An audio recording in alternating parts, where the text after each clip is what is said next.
Hello and welcome to the KSW Painting UOV8 Supercar series, and we're here at the legendary Bathurst circuit being broadcasted live by Apex Racing TV. I'm Sam Fitzpatrick, and alongside me is Marco Barbonnet with Sam Kumo on the cameras. And yeah, Marco, I don't really have to say too much about this circuit. Yeah, there's something about this car and this track which seems to fit just right. And well, this is certainly a classic in a lot of series. And of course, especially this in the UOV8s. Yes, absolutely, Sam. Hello, everyone. A perfect combination of cars and track. And I'm very happy that this season, this is one of the two tracks where we have an enduro. Last season, it was a classic double header. But today, we will have only one winner, only one true king of the mountain in the UOV8s. I cannot wait for this race. 42 laps around the mountain. It's going to be super tough for these guys. I can't wait, honestly, Sam. Also a little bit of, about myself. If you remember, this was my very first broadcast. I was just about to say. Yeah, this series and this track. So, I mean, lots of emotions, but let's focus on these drivers because they have a really tough job ahead of themselves. Yeah, I remember it was a tough job for you, that race, because I remember my connection just crashed at one point, and you had to do some solo commentating for about 5 minutes on your first ever broadcast. And yeah, it was very impressive. Also, you could pronounce a few names. I remember Taliancic I messed up, and you corrected me on that, and from then on, you were hired for life. In the championship, we've got Johnny Brandon. He's established quite a lead. As you can see, about 200 points ahead of his teammates. Ahead of Jamie McKnight. He's still kind of in the championship, but I'm not even sure if he's here today after a couple of difficult rounds for him. I don't think he is here today. Very unfortunate, but hopefully we'll see him later on in the championship. So I think he's out of the running. Also got Tony Kloostman, Chris Jackson, Nico Foggy, all in with a chance still, Marco, but Johnny Brandon, his rivals have kind of faltered in recent weeks. McKnight was running him really hard for a long time, but he's had a couple of difficult weeks. Foggy's struggled to really make a big imprint, and Tony's, as we're seeing just today, just struggling to make too much of an impact as well, making a couple of mistakes through the season. And Johnny, to be fair to him, has been rock solid and has got quite a healthy lead now in this championship with just a few rounds to go. Yes, consistency has been key, and I think, as we see, just for a bit, the club championship with Birmingham safely in the lead, Woodward second and Whiting in third place, Frost and Glasgow and all the others. You can see these guys running also for the overall championship, but you can see the yellow banner on their cars. Like we said, consistency is key in this championship. Last season, of course, Evdoka won the title by being very consistent, and this season Brandon is looking to do the same. Tonight, a lot of points on offer, because all the points that we get usually in one meeting are available in just a single race. So you have to finish in the front if you don't want to lose points towards your opponents. So you have to be very safe, and we always talk about this track, Sam, because the walls are so close, but sometimes you can go out of the race and it's not even your fault. That's because if someone makes a mistake in front of you, especially in the mountain section, it only takes one car, two cars at the most, and you can have a huge pile-up, a huge roadblock. And yes, these guys have a fast repair available, but if you have to go into the pits to repair your car and it's too early or maybe too late, you risk of compromising your strategy, and still you lose a lot of time because you have to nurse the car around the mountain, and that is never fun. Yeah, I was just about to say, of course, Johnny Brandon in race 1 last season had an issue. He hit the wall. I believe he loaded up the wrong setup, if I recall correctly, and well, he blamed that on crashing. And that in race 2 though, that put him on pole position, I think, and he managed to win that race convincingly. He's not going to have that luxury this season though. But yeah, is this very much a damage limitation round for Johnny Brandon, you think? Marco, like it's one where he's got such a lead in the championship, he can't win it here, but he could potentially lose it if he's not careful.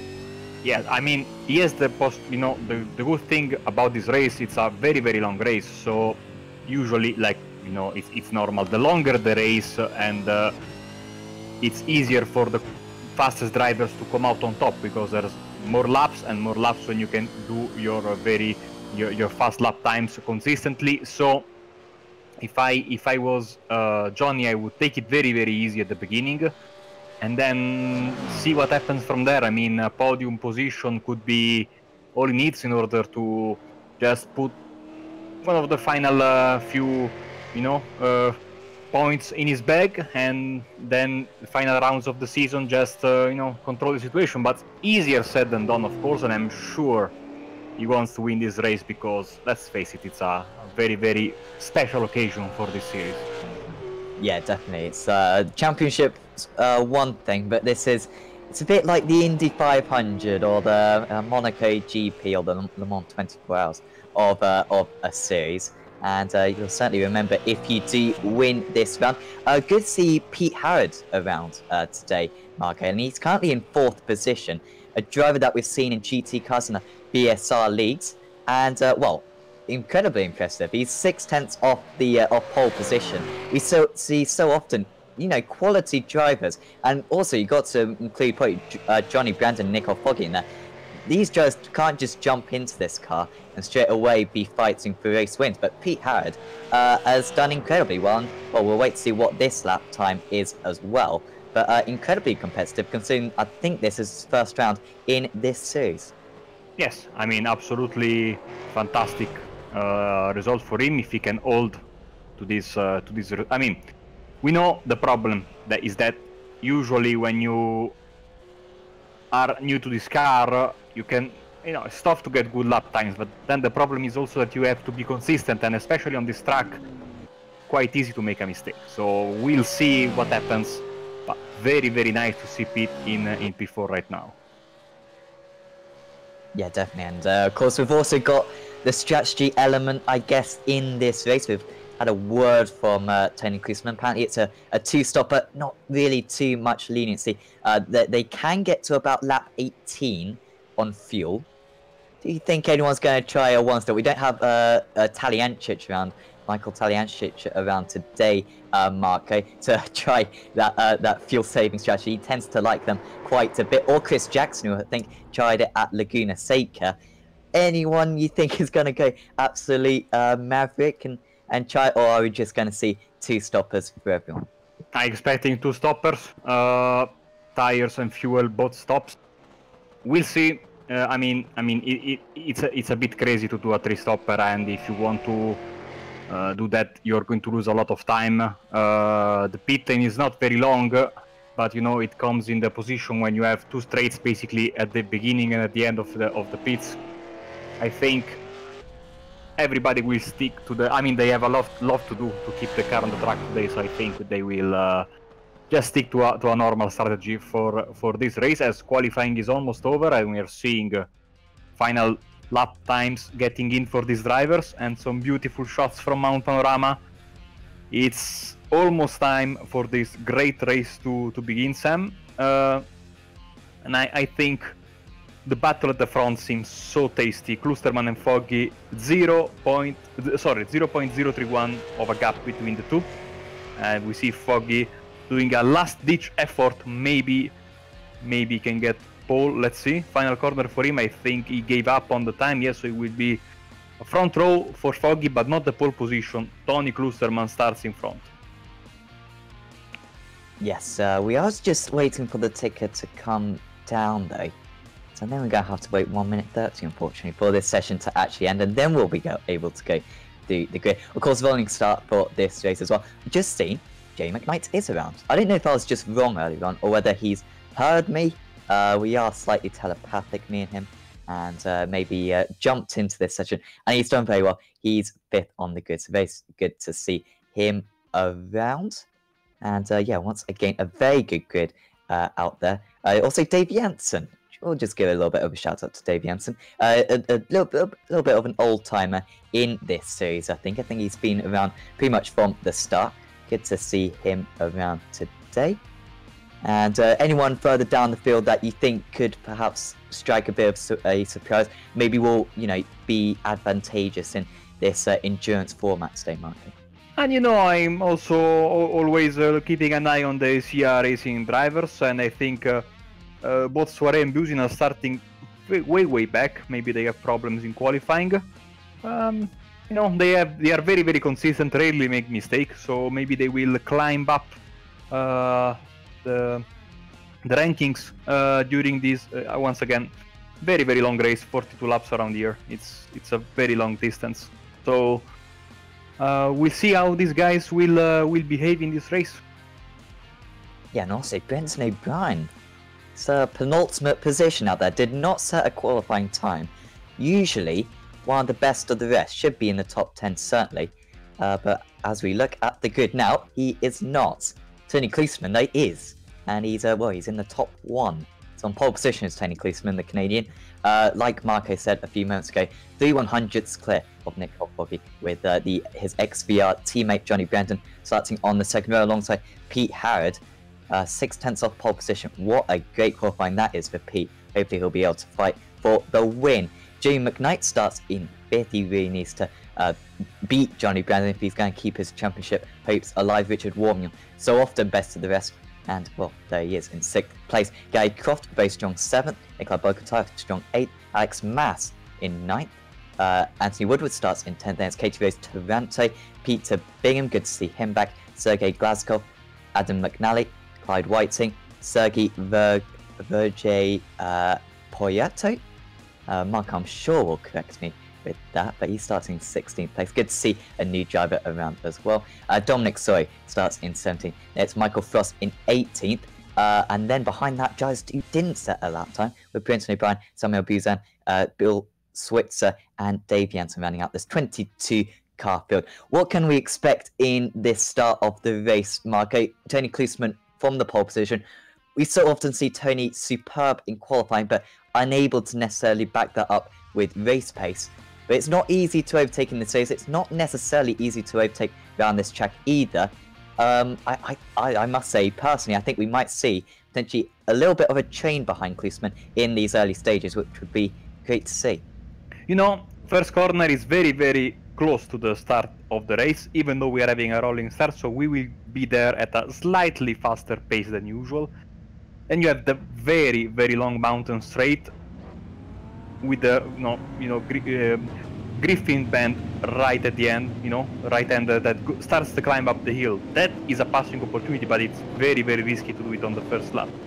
Mountain section you have to follow, and then when you are back to Conroe Straight, after, the straight after the end of the descent from the hill, and then you come here to the chase, this chicane here, that's another passing spot.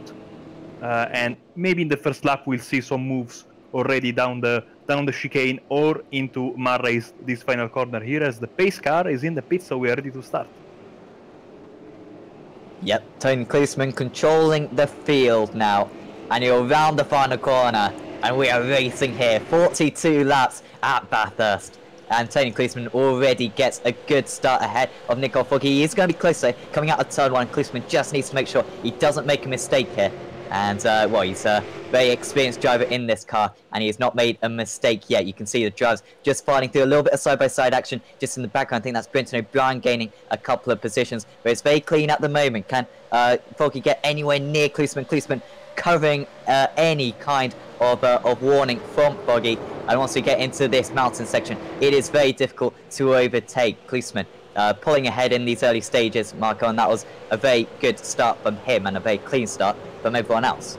Absolutely, very good start from everyone. They are using their heads as they go through the cutting, and now up the hill you see the cars now having to deal with this very tough section, relatively high speed as well, as they go to Reed Park first, this section here, and then they go slightly down the hill to Salman Park, another tough corner. They have to be very close to the walls, as we see a move. I think Alex Mass is trying to attack Gary Croft as they arrive finally to Skyline, and now the descent begins.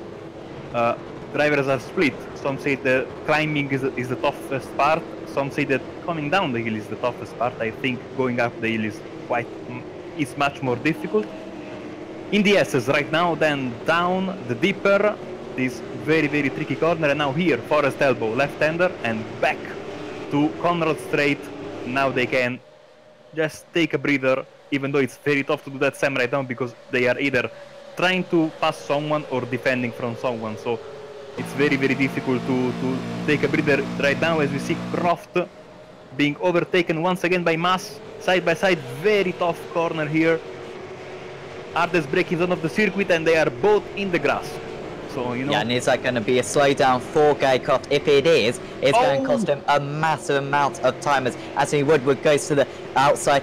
Peter Bingham, did he just hit the wall there? I'm not quite sure, but had a bit of a hairy moment either way. Gaycroft, yeah, getting a slowdown, and well, that's going to lose him a lot of time on this opening lap. That's not what he needed whatsoever. Alex Mass up into 9th, Gaycroft down into 10th now. And of course, benefiting from that was Anthony Woodward. We've got a little bit of side-by-side. Brenton O'Brien making his way through the field as we fully expected. He's up 3 positions, up into 16th, but he's got a lot more positions to gain if he's going to get back to where he ought to be, making it very difficult for himself after that qualifying. And Michael Frost is also trying to make up a position going into turn 2.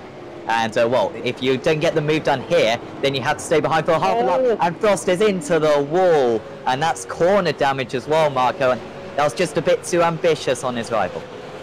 Very easy to get that corner wrong, especially in the beginning of the race, where maybe you are still trying to get your bearings straight, and you know you're looking in the rearview mirror trying to make up some spots. Seems to be fine, but you know, on the outside is easy. I think he has some damage. We'll see if he pits at the end of this lap, if it's bad enough. Also, Michael presenting the new livery. You see it right now. Very nice. I just raised in the... Oh, Mass is in the wall, and we've got a pile up here. The first one of the day. And, well, that's a pretty bad one. Got 3 drivers involved, Mass, Toronto and Glasgow, all of which are having good races, so we all going to see a couple more. Glasgow is going to get 3, I think that was Glasgow at least. And yet Toronto, though, I don't think she could do anything about that. And, well, we'll wait and see. I guess Mass has lost it by himself. There was no one around him. It was very feisty on the opening lap, and he's completely misjudged that one. Toronto, oh, so unlucky. And just rolling across the circuit, like in one way you could say, you know, he should have stayed closer to the wall there, Marco, but it's incredibly difficult to do when you're in the cockpit. You don't really know where your car is in relation to the circuit, and well, Mass has caused a bit of damage to a couple of other cars there.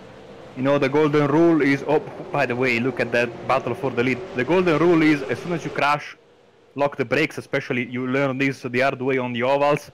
But once again, easier said than done. That was a pretty hard hit as well. Klusterman, Foggy, Brandon, Harold, McKnight. Look at that, you can put a blanket over these guys. They are so close to each other. Just having to defend is Tony Klusterman. He's not going to be able to pull away, seemingly doesn't have that pace advantage. All he can do is keep track position at the moment. And, well, it's a weird circuit, this. Is Bathurst, I think, Marco, because I think you've got to have a different mentality to every other circuit, because whilst this is an incredibly difficult part of the circuit, this is kind of when you can relax as a race leader. You know, it's very difficult for the driver behind to get ahead, and yeah, just going to use that. Klusterman's got a little bit of damage on that car, Marco. Wonder where he picked up that. You know, I thought I've seen that, but maybe it was a problem on my hand. But yeah, it seems like he has some damage, and that is probably due to, I think, scrapping the wall somewhere around here, especially maybe at the final corner of the mountain section, the forest elbow, or maybe he hit the wall going up the hill at Salman Park. Those are usually the 2 spots where you can get right side damage. He'll get that fixed in the pits, but we have to see if he has damage or not to his suspensions, as Foggy goes side by side and going for the lead. Here we go, Klusterman wants the outside because he'll get the inside from the next one. They go side by side, Klusterman's going to be off the circuit, and we've got to be very careful here because there could be a big impact if Klusterman can't get the car to slow down, but he does very well there, but he could lose the lead, and he's going to lose a lot of positions here, Tony Klusterman. It's painful to see the Canadian losing a whole heap of positions as McKnight goes for a move on his rival, on Pete Harrod, down the inside into the final corner. He should be able to get that one done. And, well, it was waiting for something like this to happen, Marco, and Klusterman falls down to 5th position now. Yeah, also McKnight had a problem. McKnight also, I think he lost a position once again on Harrod and on Klusterman as well, so a problem for Jamie. It's all happening. That contact was so unexpected. I mean, usually they try to keep it as clean as possible. They are very, very clean drivers. I don't know, maybe a misunderstanding, but that could have been huge, and it is huge because, you know, Tony already has damage, now also a hard hit, and he lost a whole bunch of positions, and that broke up the lead pack into several smaller packs, and it could have been a lot worse. Yeah, I'd like to know kind of what happened to McKnight there, because he managed to give himself a third position. We see more issues out there for Poyate as he gets back going. Doesn't seem to have too much steering damage on that car. He should be able to continue okay. Yeah, he doesn't seem to be too bad out there, Sergey. But yeah, I wonder what happened to McKnight, because he got up into third position and he's fallen back behind Howard, Klusterman and Warmingham. Yeah, I think he went wide at L corner. Let's see the replay. Yes, contact there, and he went wide at L corner, and of course that's always going to be a problem, because when you are in the gravel, of course it's quite tough to put the power down with these cars.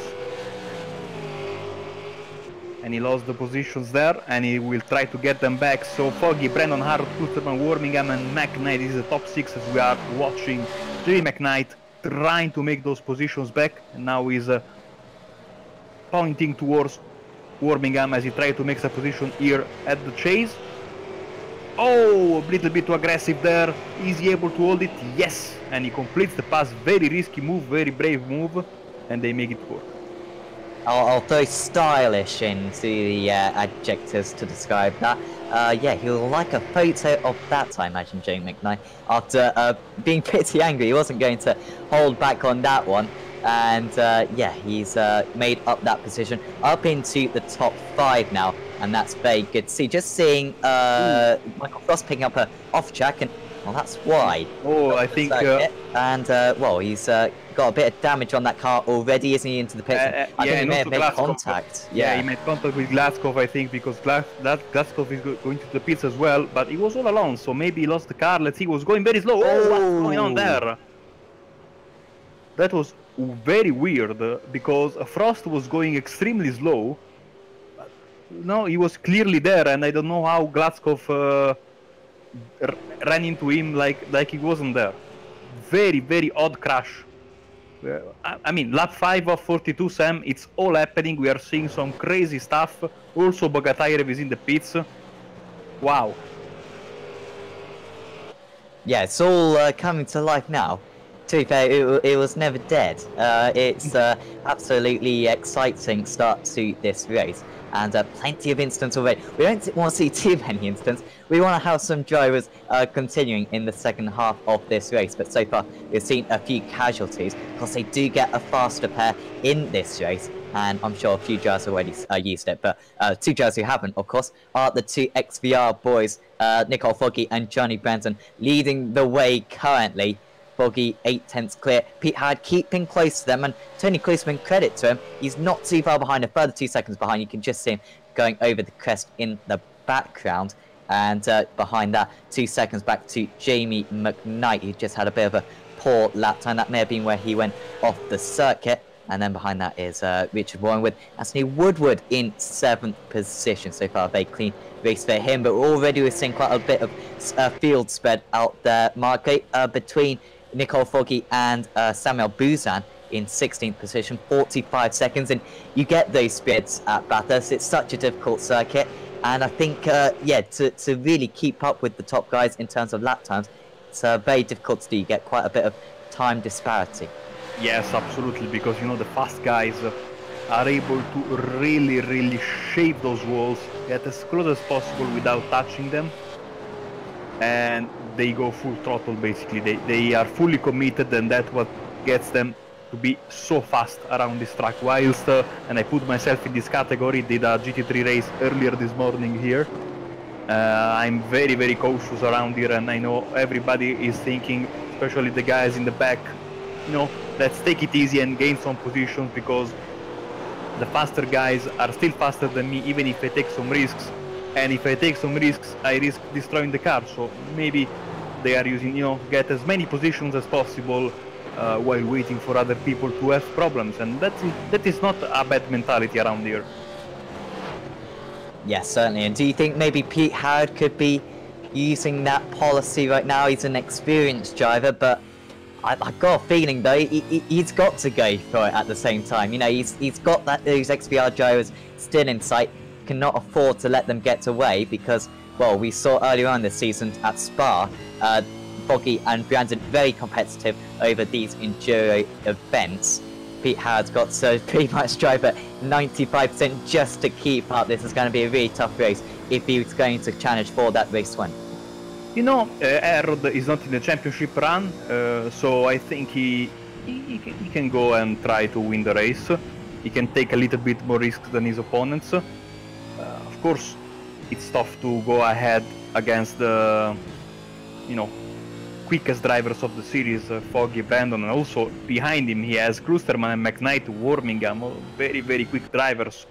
So he is holding his own as Foggy gets the fastest lap of the race, 2:05.573. He can take some risks, so we'll see if he's able to keep up this pace. Maybe the guys in front run into trouble or battle with themselves. We might see a surprise winner today. A podium even would be fantastic, even though it's very early days. Lap 7 beginning right now with Klusterman and McKnight in the back. You see them in the back of the shot trying to make up ground over Harold and, subsequently over Foggy and Brandon, who at the moment are doing their own race at the front. Yeah, only 6 laps into this race. A lot has happened in this opening 6 laps. It feels as though this has been an entire race already, entire split. Just a little bit of locking up there for one of the drivers. I don't think that was too much of an issue. Peter Bingham, though, great to see him about. And of course, we saw him in the first few rounds of the championship, being a miss recently. He's just behind Clyde Whiting. Prince O'Brien, by the way, up into the top 10. 10 positions from where he started. But yeah, Peter currently driving very well and probably using those same tactics as he mentioned earlier on, Marco, where he's maybe not pushing really hard. He's not, over driving. He's thinking, well, if there's a couple of issues ahead, I can maybe profit from that, but I've got to keep my car on the black stuff as he hits the wall. Yeah, and also he is missing the hood from his car because I think he got barely involved in that Alex Mas pileup. But he was able to just get away with, missing the hood, which is, not ideal, but better than having a completely destroyed car. And I think that he just used the wall, to balance his car. Sometimes these guys will do this, they will take a 0x on the wall, a slight contact in iRacing terms, just to have a little bit of a better line through the corners. So seems to be okay. We were on board with him as we have a replay right here of Sergi Verger-Poyato. And I think he had a problem at the S's. He touched the wall. That is not ideal. Then with the front, with his back, that guy there was very lucky to avoid him. And yes, gets it back into first gear and starts again. But that was an example of a bad contact with the wall. Front and back, you see massive damage to that car. I think he will have to pit. Yes, hasn't come into the pits yet, so he obviously has got that fast repair, thankfully. And yeah, that's quite a bit of damage on that guy. He's going to have to come into the pits and be very cautious to the end of this race. And it's a difficult one, actually, using the fast repair, Marco, because, like you said earlier on, these drivers will use the 0Xs a little bit just to stabilize the car. And, in one sense, at that first pit stop, you may want to take that fast repair just to fix the car a little bit, especially if you've got, a lap of damage. But at the same time, have a big impact later on, then all of a sudden you're not going to have that fast repair to use. So it's a difficult balance, I'd say. Absolutely, I completely agree with you, and this puts another tactical element to this very, very long race. Once again, there are no do-overs tonight. We are used to having double headers or triple headers in this series, but not tonight. This is one of the 2 enduros of the season. We had the first one at Spa a few weeks ago, and now we are, of course, at Bathurst Mount Panorama as Croft is defending from Brenton O'Brien. Brenton came I mean, he started way at the back of the field without setting a time in qualifying. Now he's making his way through the field and doing it quite efficiently because he's already up to P9. Some moves, some misfortunes to other drivers, but you know, P9 in lap 8.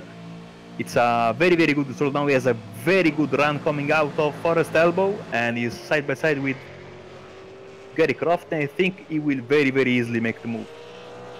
Very clean car there, very clean Holden. And that helped him down the straight compared to the rather crumpled Gary Croft car. And, well, that's a simple position gain for Brenton O'Brien up into the top 8. You just wonder, though, where would he have been if it weren't for those issues? It'll be interesting to compare lap times, but just looking at that last lap time, he just did 2 minutes 7, but the lap before he did a 2 minutes 6.8, and that is similar lap times to second place in this race, Johnny Brandon. So it's a little bit painful to see this, Mark. Brenton O'Brien would most likely be around kind of Tony Klusman, Jane McKnight, Richard Warmingham, somewhere in that pack. And yeah, unfortunately, he didn't get that qualifying lap in, and now he's 28 seconds off the lead.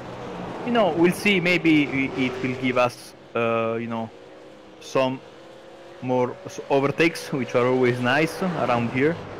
But yeah, I mean, as we see, Taranto and Soiree running side by side, the Ford versus the Holden, and Taranto without the rear part of her car, still able to make the move. I think new livery here as well, this yellow and white and I think purple car, very good looking.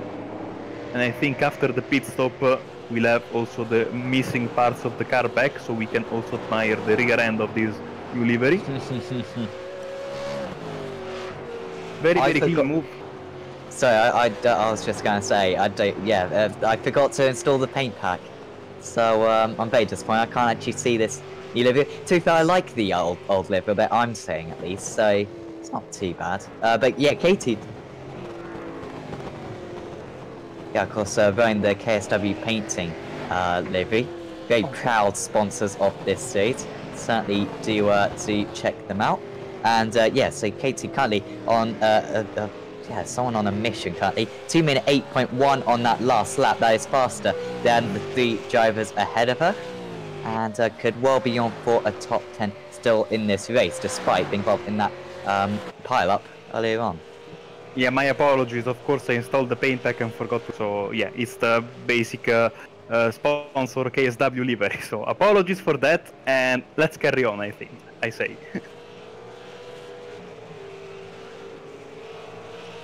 As you see Bingham here, as Poyato is back into the pits, I think as Bingham is in the pits as well, so, you know, maybe he had some damage there. I know surely he had some damage from early, but, you know, I think the pit window is open, dare I say? I think so, yeah, well, Tony at least was saying lap 6, wasn't he? That these drivers could come in.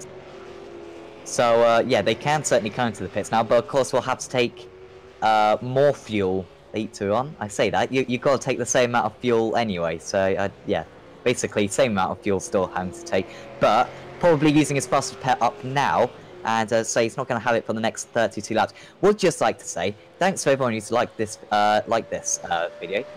7 likes I think, and we've only got about 20 viewers, so I don't really know how that works, but thanks guys. And if you haven't liked this video already, please do, and subscribe to the channel, and also like our Facebook page as well. There's a few extra videos and whatnot, and some new stuff as well on our Facebook page, Apex Racing TV. Yeah, there are some. Some very nice viewers in the chat. Alan Edwards, Jorge Navarro, that are campaigning for this video to have more likes. So thank you guys, and hopefully you are enjoying the show.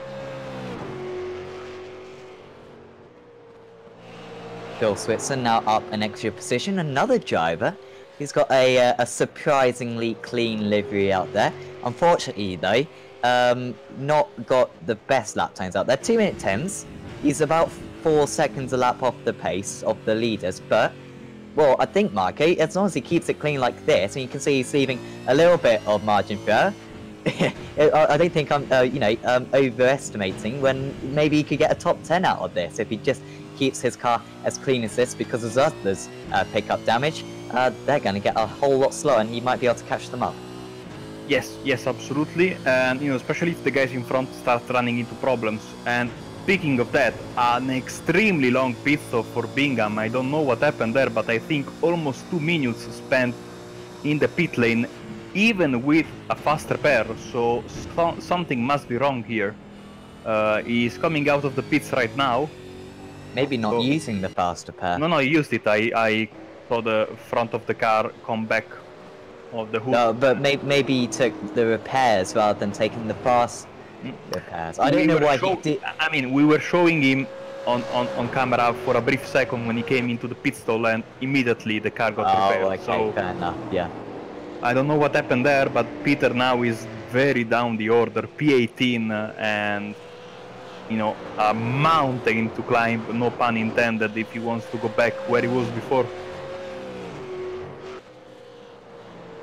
Well, I think after this, it's going to be a hard work. Maybe you'll want to take a bath, Hurst, after this race. Thank you very much. I'm not sure which one was worse, actually, there. Please let us know.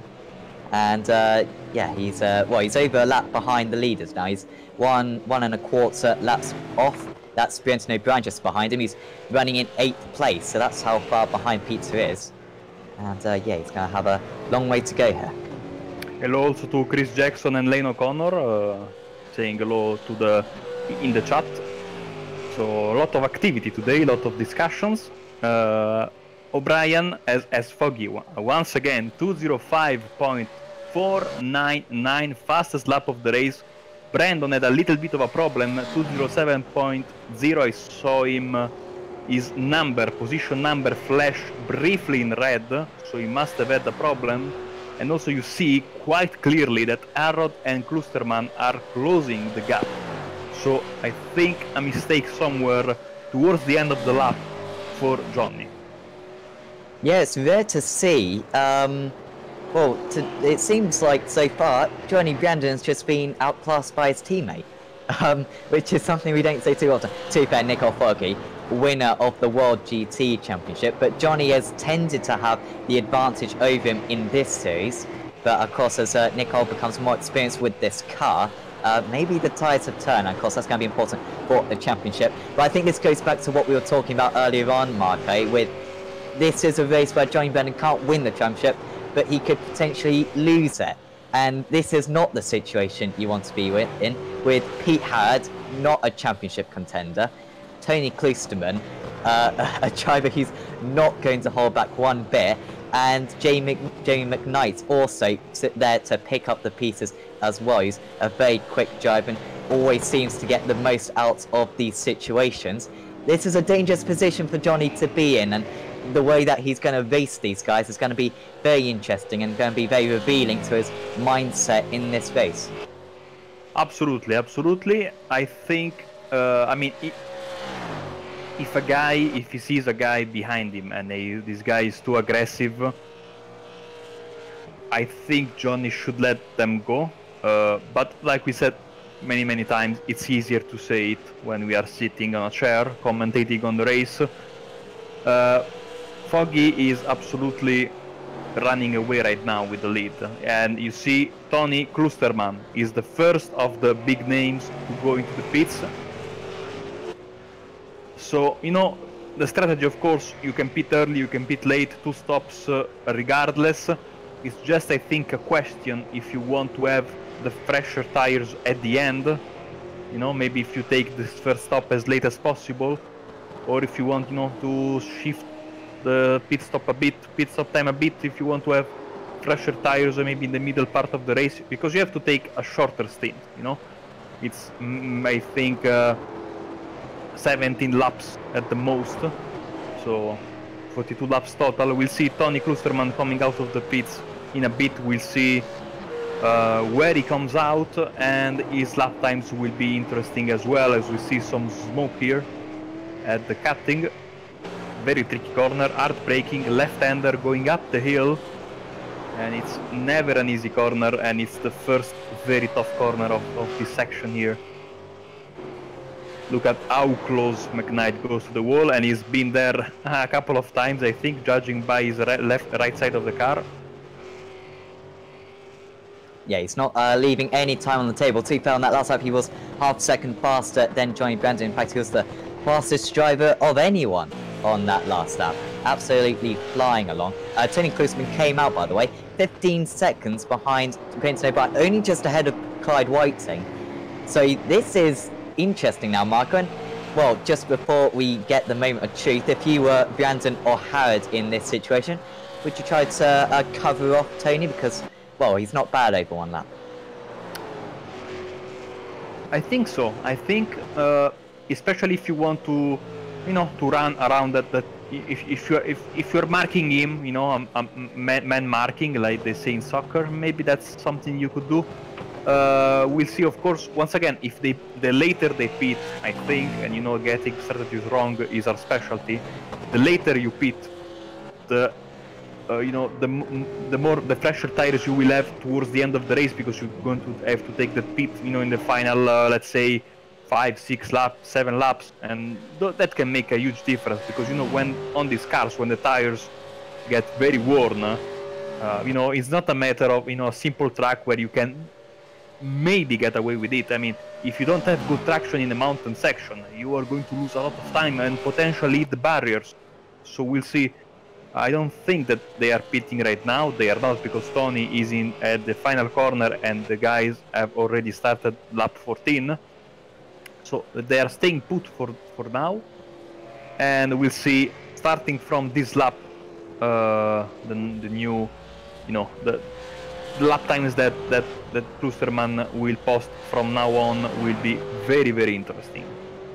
Yeah, absolutely. I must say, Tony, well, comparing sector times at least, they get 6 sectors. So honestly, this sector 6 system really does annoy. But just looking at the sectors compared to Pete Howard, Tony gained a couple of tenths through sector 4, about a tenth through sector 5. And he set a purple sector 6, and wow, he gained half a second on the drives ahead in the final sector alone. So I must say, Marco, I think if he pitted now, Pete Howard would be behind.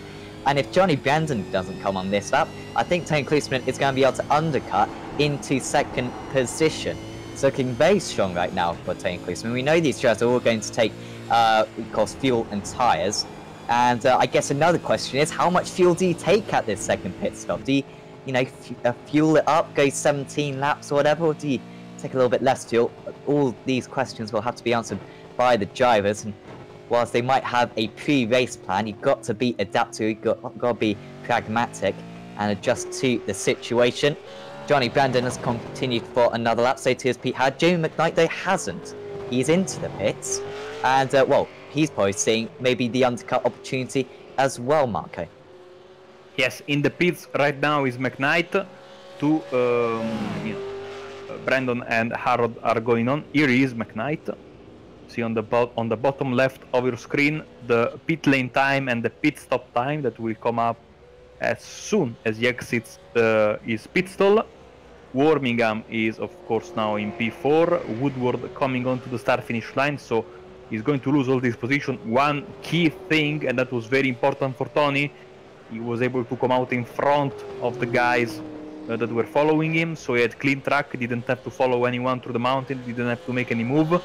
I think Tony is going to go by McKnight and go up to P7. 2:05.8 is fastest lap of the race for Tony Klusterman, and here comes McKnight. So McKnight with a 3-second longer pit stop. So more fuel taken on by Jamie McKnight. Crucially, he's ahead of the battle between Clyde Whiting and KTO's Taranto, who I think we're just going to have to see now. Taranto's already made a move into turn 2 earlier on in this race. And yeah, Whiting's going to have to defend Taranto. Not close enough to go for a lunge, and well, she got to be brave to go for a lunge into this corner anyway. And yeah, now just going to have to fall unless she's got a surprise move. Taranto, though, to be fair today, Marco, looking really strong. Clyde, to be fair, himself has been very strong in recent weeks. Really has stepped up his game. A lot more top 10s for him. But KT as well seems to have improved quite a bit. And yeah, despite that pile up earlier on, as we saw earlier on, looking very competitive, looking at a P9, which right now is kind of best of the rest up there. We've got a very much established top 8, so 9th place is very impressive.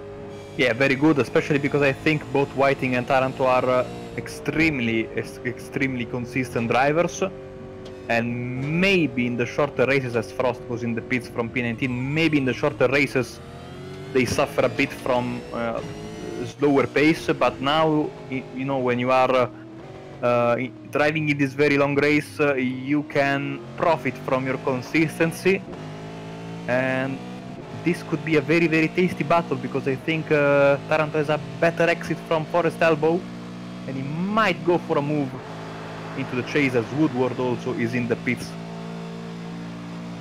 Chance again, closer and closer, not close enough to go for the inside into the kink, and just lifting off a little bit more. Is Whiting deep though into this next corner, taking a lot of curve there. Is Whiting, it's compromised his exit. Taranto closer than ever going into the final corner. We don't see too many moves here, and we are going to see one here because Clive Whiting is into the pits. Taranto will continue. We also had Anthony Woodward also coming into the pits, but also Brandon and Howard staying out still.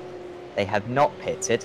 1.7 seconds between them, and Nicole Foggy also not coming into the pits yet. So we'll have to wait and see how that impacts these drivers. But on that last lap, Marco, Tony Kluisman 2 seconds faster than the race leader Nicole Foggy. He was also 1.25 seconds faster than Johnny Brandon as well, and the same distance ahead of Pete Howard. So there's no doubt, at least in my mind, that he's going to be ahead of Johnny Brandon and Pete Howard when they come into the pits. And if Nicole Foggy takes a lot of fuel, Kluisman's not going to be far off the lead.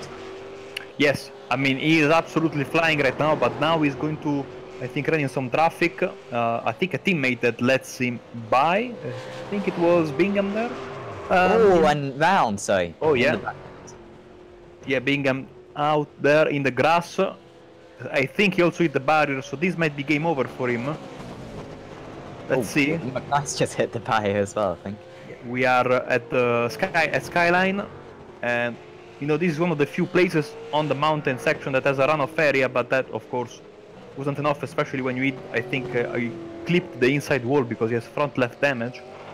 So what I was saying is, I mean, if Klusterman can get to the front, he is going to be an extremely tough customer for these guys, even for Foggy, who has had fantastic pace today. So if I were them, I would pit and try to, you know, stop this undercut from getting too powerful. So as Foggy, you'd pit right now?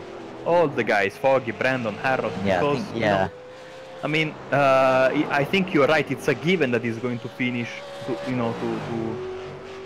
to come out in front of Brandon when Brandon gets his pit stop done, and of course Harrod as well. And maybe he can be very close to Foggy. We'll see. Lap 17 right now, so I think these guys are due for their first pit stops in a matter of 1 or 2 laps. I want someone to go for the one-stopper, desperately, but I don't think they are, because no one's really off the pace. If we were to see a one-stopper, you'd expect someone to kind of be losing a second or half a lap, but all these guys very evenly matched, and all driving very quickly at the moment, certainly, yeah, to their max level. Nicole Foggy, though, you expect him to come into the pits on this lap. And that last lap was only a tenth slower than Tony Kluisman, so should be fine from the undercut, but Kluisman might be within about 5 seconds of him, and that pressure on the XVR driver will not necessarily be welcomed. As, yeah, we just approached the pit lane entry, and here he comes. Race leader Nicole Foggy into the pits. Can be difficult, this pit entry, but Foggy very cautious there, and not risking it too much on the pit limiter nice and early. And yeah, we'll wait and see how much fuel he takes. Also, Brandon and Howard into the pits as well. Yes, everybody is coming to the pits. This is we were told lap 17 was basically, or lap 18 at the latest, the moment where the fuel tank runs empty. Warmingham in the pits as well. Brenton O'Brien is expected in as well. So The top 5 is pitting all together. Let's see O'Brien. No, he stays out, so he's going to stretch the fuel mileage for another lap and takes the lead. I think it's going to be nice for him to have one lap in the lead. I think Foggy might just be ahead here. I'm not sure. I think Foggy is he just coming out of the pits? No, he hasn't. Yes, he has. Sorry. Will O'Brien fight him though? I'm not quite sure to you, Pierre. Probably not in Brenton's best interest. I don't think he's going to have the run anyway. Is Klusman ahead of the others though? Yes, he is. And McKnight's ahead of Howard Amber. Both very long pit stops, 33 and 35 seconds for those two drivers. So they're a long way behind. Howard ahead of Brandon as well. So Johnny Brandon, well, he entered the pit, or before the pit stop cycle, he was in second place. He's down to 6th. Taking a look at the time, you know, in the pit stall, and he had the longest one of them, 35 seconds, 33 for McKnight, 28 for Klusterman, 25 for Brenton O'Brien, and 25 for Nicole Foggy as well. So a 10-second swing from the fastest to the slowest pit stop for the top 5 guys. Yeah, and that should just be more fuel for him, so it shouldn't be it should help him later on, but it's cost him track position, and he can't really go any faster than Pete Howard because he's a second behind. Jamie McKnight now ahead of the pair of them, for 8 seconds of Tony Klusman, who's is now within 5 seconds of Nicole Foggy. So yeah, it's worked out quite well for Foggy this, and Klusman also working very well for as well, but of course he hasn't got that much fuel. This second pit stop is going to be absolutely fascinating. We expect Klusman in to be first, that's pretty much a certain. So yeah, all to play for at this point in the race now, Marco. And yeah, I think if from Klusman's point of view, he's just got to try to do whatever he can to disturb Nicole Foggy out in the lead, and I think this strategy is extremely aggressive, taking the undercut for the first pit stop and probably the undercut for the second pit stop as well. And to give credit to Tony, I think it's probably his only chance of winning this race. Yes, Lane O'Connor is suggesting a speeding for Johnny, but I don't think so, because I think the speeding is going to be 15 seconds. So he was only 10 seconds faster, and we've seen guys also taking 30, 32 second stop, 33 second stop. So I don't think it was a speeding for Johnny. Tony, of course, always fascinating with his strategies. You know, this series has never disappointed us in the Enduros, Sam. We've seen some crazy close finishes. If you remember last season at Suzuka, for example, first to second was 0.008, if I'm not mistaken. It was a photo finish. And the different strategies keep, I mean, even if you have to do a two-stopper, and it is almost guaranteed, the fact that these drivers can take their stop at different times always put an interesting twist to, you know, I mean, from the outside it might seem, you know, longer races are a bit boring and faster guys tend to prevail, but they are, I think, always the most interesting because of the different strategies. And you can see, of course, more laps equal more chances of making a mistake, so it's tough to keep the concentration high for 42 laps, especially around here. Yeah, absolutely. It's difficult to keep your concentration up for 10 laps around this circuit, and you absolutely need that concentration, of course, if you're going to keep it on the track and keep competitive. Joey Brandon, I'm sure he's absolutely locked in currently. Running in 5th position, remember, was up in 2nd place earlier on, but he is closing in on Pete Howard. Remember, same age tyres. Brandon's probably got a little bit more fuel. They were very evenly matched in the first stint, but I think Brandon may have picked up a little bit of damage, which cost him a little bit of time. And yeah, now we wait to see if he can force that move on Pete Howard anytime soon. Foggy, fastest lap of the race at 2:05.25, of course, using the fresher tires. And already in the chat a debate about the strategies. Very interesting to read everything as Brandon gets his fastest lap of the race.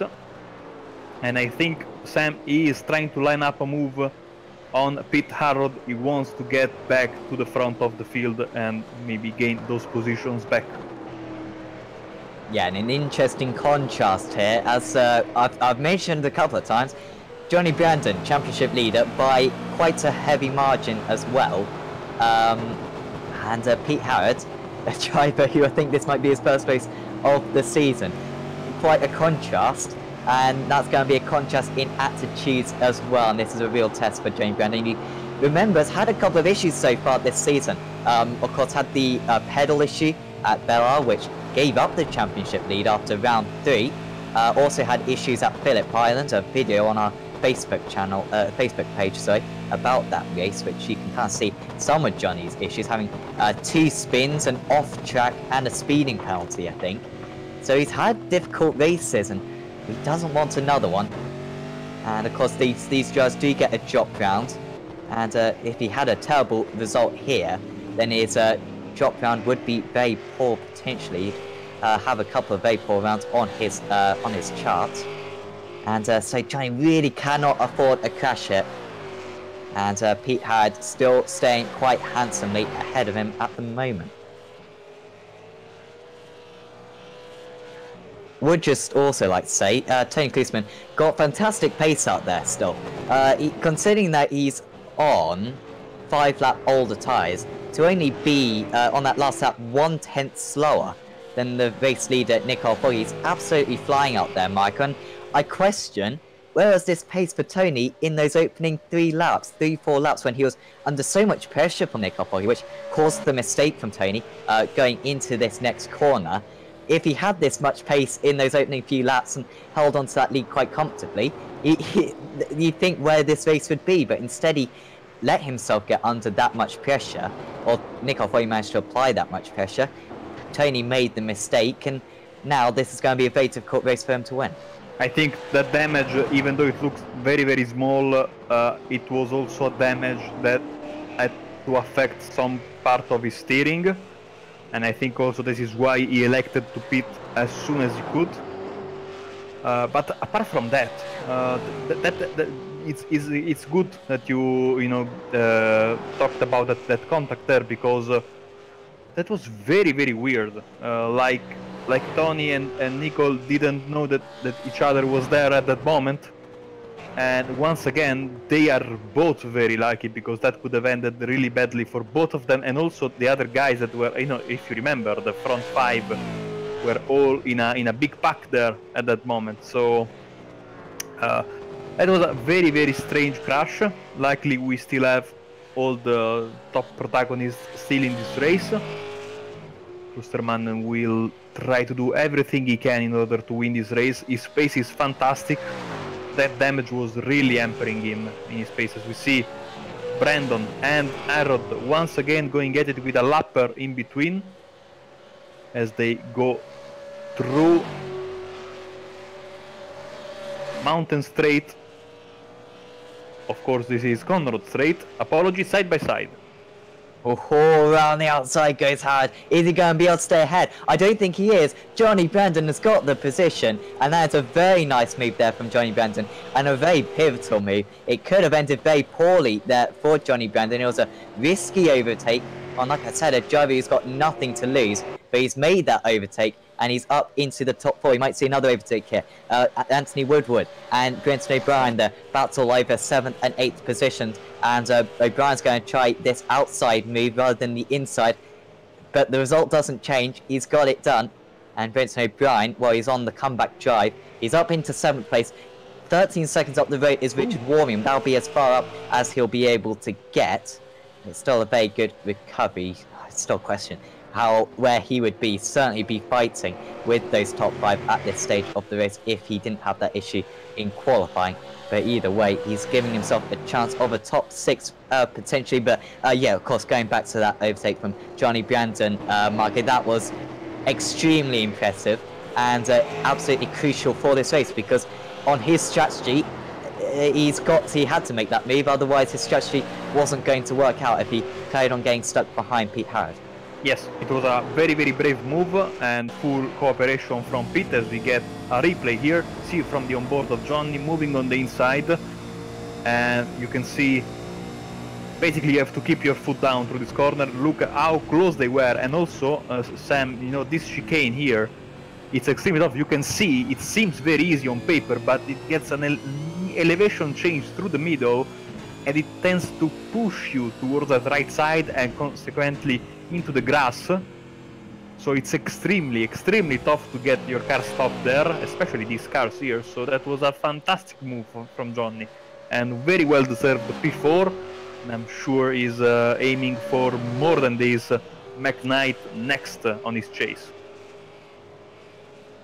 Yeah, McKnight, of course, on older tyres, and will have to take more fuel in that next pit stop. So, looking rosy, potentially for Johnny Brendan, but remember, he was running up in second place, and he's now 13 seconds off second place. Tony Kliesman really establishing that position.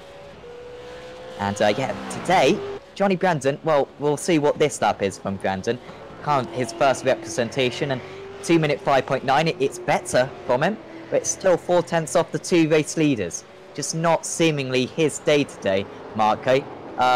Last season, of course, as I was saying earlier, didn't qualify and didn't race great in the sprint race, at least. Did win the feature race, but that was from, I think, pole position, whilst his quick rivals were, you know, down in 10th, 11th on the grid, so can't really be represented too fairly.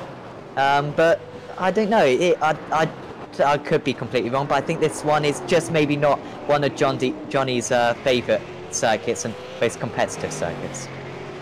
I mean, it is possible. We'll have to ask him in the interview. It usually comes for us as we have a replay of Nikolai Bogatayrev, one of the regulars of the series with his Ford. Some right side damage and some left side damage now, and some front damage as well. Oh, that was a bad crash. Also going up the barrier there and towing immediately back to the pits. That was some huge crash, and also a weird one at that. So I have no idea what happened. It just came out of the pits, I think. Oh, cold tires, yeah, I imagine. Yeah, you know, that is a place where the road goes up, then goes down. Yes, right as he went onto the crest. Great call by Sam Kumo behind the cameras, and that shows Sam how tough it is to drive these cars. I mean, any other car got traction control, got a lot more aerodynamic. You are able to keep the car quite easily, foot completely planted through there.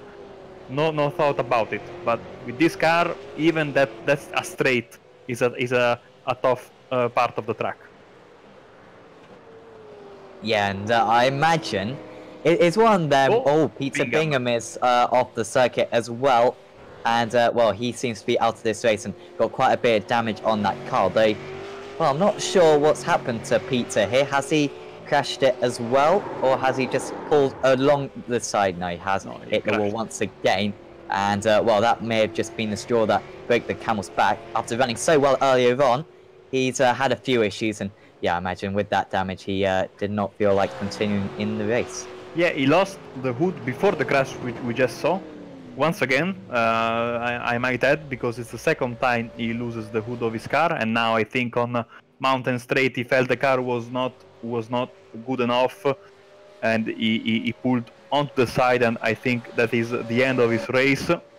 He's out of fast repairs, sadly, so we lose another protagonist. Whiting and Mas coming back after, and I think getting a fast repair as well, because if you remember, he had that massive crash at the S's and causing the roadblock. I mean, it is not a Bathurst race if we don't have a roadblock. Now he's trying to make a move on Whiting. You know, he has the pace, Alex Mas. He makes maybe too many mistakes, but because he's very new to the car, but he's extremely fast.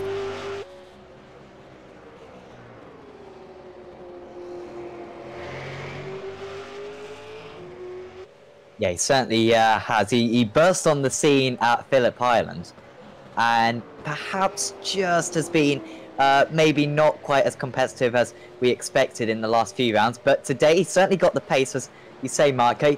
And has he got the pace to get this move done? He's going to be deep on the brakes, but Alex Mas is 3 up into 11th position now, ahead of Clyde White. So he's, he's doing a very good job at the moment. It's Clyde just keeping his car clean. Remember, Alex has bound to have already used that fast repair. Won't have to make an extra pit stop there. I think actually you will have to make an extra pit stop, but he's already made that extra pit stop. 2 pit stops for him so far. And the Escape P Virtual Racing Team, I haven't seen that name around before. Yeah, promotes himself 1 position. Yes, absolutely. Nice move there from us. Now Taranto is next, and he is back to the crime location where he crashed earlier in the race, as Foggy has once again the fastest lap of the race. Cameras on Taranto right now. You can see the distance more or less.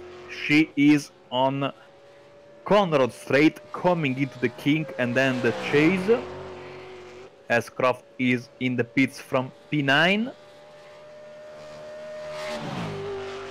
I think this is the toughest braking zone of the track. I mean, it's certainly the most enticing if you want to go for a move. Also, that second corner there, Griffin Bend, is a corner where you might be tempted to make a move, and we just seen Mas overtaking Whiting there, but this is so much easier than that. I think I'm saying the chase is a much easier pass to make a move than Griffin Bend, because on Griffin Bend, as Gary Croft is in the pits as you can see right now, then the road starts going up the hill and it is slightly crested towards the left side, so it pushes you into that outside wall, and it's never fun, of course.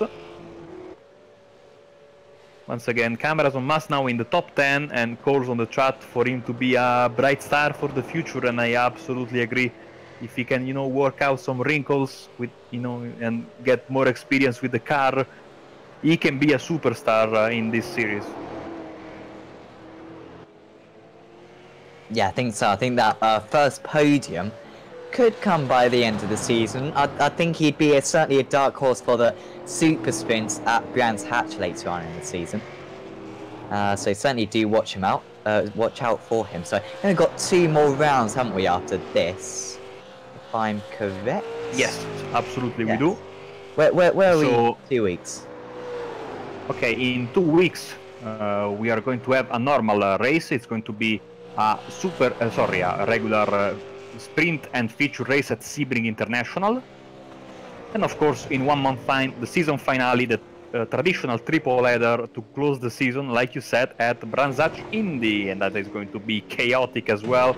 Seems to be a tradition of the series to have the season finale at a short track with a triple header. We had Oran Park, if you remember, last season, and that was a crazy triple header with all sorts of crashes and overtakes and great. And Oran Park is a great little track.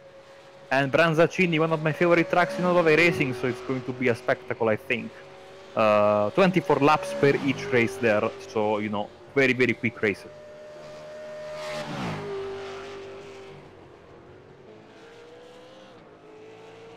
Yeah, certainly do catch those final few rounds of the season, and certainly going to go down to the final round of the championship. I think the championship title.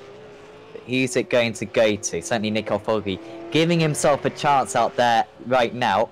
He would make up some 80 points on his championship. But unfortunately, including the drop rounds, he's about 400 behind or 300 behind. So it's going to be difficult for him to bring it back. But this is certainly a good start. And he's certainly putting the pressure on Johnny Brandon to finish this race. Brandon is closing in on Jamie McKnight currently. The gap between the two of them is 1.5 seconds on that last lap. Brandon actually made up 9/10 of a second. It was a slow lap for Jamie McKnight. Remember, McKnight has got, he's got same age tyres. So no, 3 lap older tyres as McKnight. But he is on slightly lower fuel, is McKnight. So these two should be in relatively similar conditions. And I guess, Marco, the main thing that Brandon has got to do is get close enough to Jamie McKnight, because he is going to have to take less fuel at the final pit stop, is Brandon. And, that should be enough to promote him ahead of the New Zealand driver. Yes, also a little bit of damage on the right side of Jamie's car. I think we saw that a little bit earlier. I think he brushed the wall in the mountain section, and looks similar to what Tony had in the beginning of the race, but you never know if that also has some effect on his steering or not. Seems to be fine, of course, but you want always to avoid having damage. As the top two Fords in the field are about to battle for P3. Look at that, McKnight almost sideways and extremely close to the wall there. And now we go back to McPhillamy Park, left-hander, that brings us to Skyline. That curb there is absolutely terrible. Never hit that curb if possible, because it will push you straight into the left side wall and out of the race. I might have crashed there earlier this morning in the GT3 series. Well, this car is on that curve at least. I think it's slightly more forgiving. You got a little bit more ride height, I think, in this car. But yeah, you still don't want to hit it, do you? It's a weird one, isn't it? Because it's quite incredible how he can just touch that curb and somehow you'll always seem to to crash into some kind of wall. Also, Katie Taranto into the pits, and she's actually the first driver to do a two-stopper, and the second driver is Tony Klosterman. Well, this is lap 27. You'll have to put quite a bit of fuel into the car to get to the end of the race. And, well, this is, of course, the final roll of the dice. Gonna try to get the undercut on Nicole Foggy. And, yeah, so here we go. Little bit of left side damage on Tony's car. McKnight follows him into the pits as well. And Tony gets into his pit stall on the jacks, of course, fuel and tire. And same will be for McKnight there. Up on the jacks as well. That promotes, of course, Brandon to P2, Aaron to P3, and Wormingham coming around the final corner. So I think he will be able to jump both of these guys momentarily, of course. And of course, Richard, as always, the front runner in the club championship. He's been at the forefront of that championship for quite a bit now. And here we go. So Wormingham, Klosterman and McKnight come out of the pits in this order. So Klosterman is 5th, McKnight is 6th. And now we see when the other guys are going to pit. I was about to say, McKnight will be very pleased that he was ahead of O'Brien. They are teammates though, so I don't think that would have been an issue if they were the other way around, the Evolution Racing team drivers. But McKnight, as we kind of expected, 5-second quicker pit stop than Tony Klosterman. So he is a little bit closer. Again, he's about 5 seconds behind. But Tony should have that one covered. Now, the question is, what do the XVR drivers do? Because, yeah, it's a difficult one to call. Let's see what Foggy does. Will he just cover him off? Because if he wants to win this race, the easiest way would probably be to pit right now. But no, he's going to stay out. He's got a couple of laps here. Right now, Marco, where he can stay out. He had about a 7-second lead before. We can expect Tony will be about 2 seconds a lap faster, so he can probably leave it about 3 laps without risking it. But if he leaves it any longer than that, I think he will be risking it a little bit too much, and Tony might be able to get the undercut.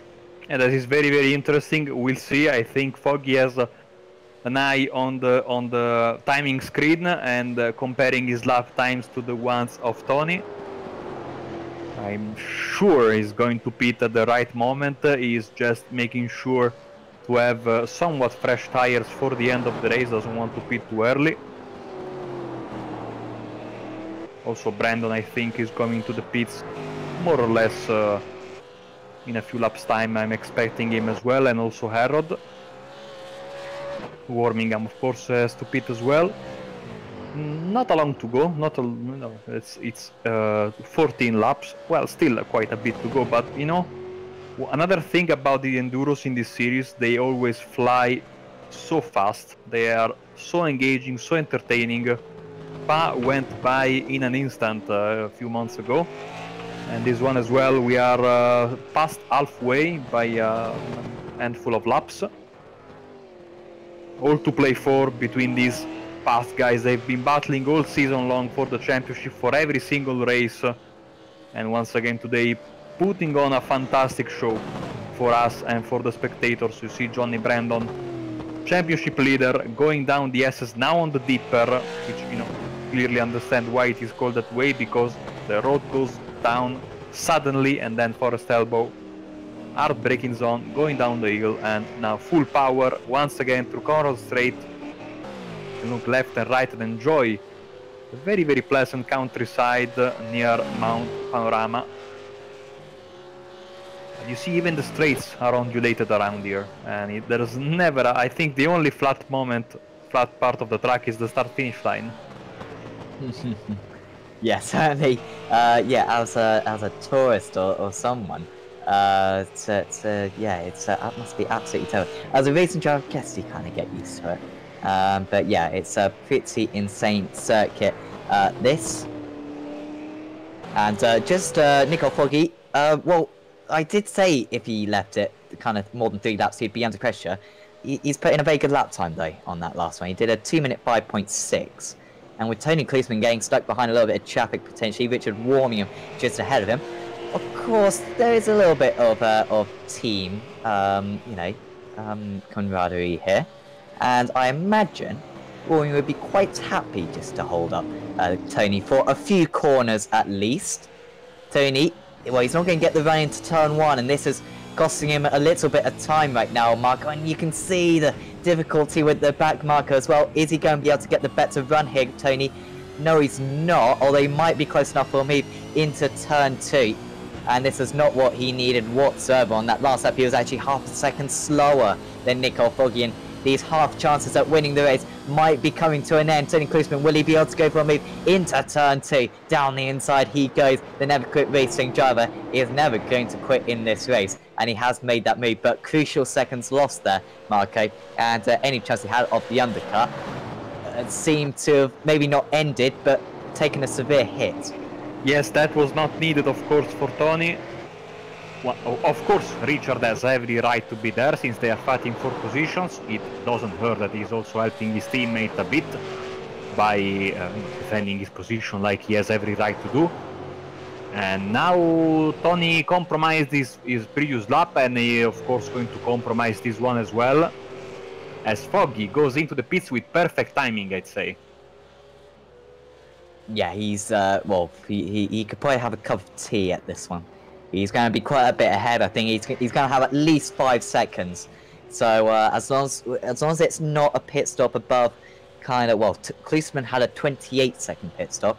So as long as it's nothing above kind of 33 seconds, he should be fine. Johnny Brandon will stay out, which is to be expected. He went as fast as possible in the first stint and took as much fuel as possible as well at that pit stop. He's got a little bit of traffic just ahead of him. But yeah, he will take the lead for now, even though it may not be too much longer. Pete Howard, we haven't talked too much about him recently. He's still keeping good pressure on, only 3 seconds off his rival in 2nd place.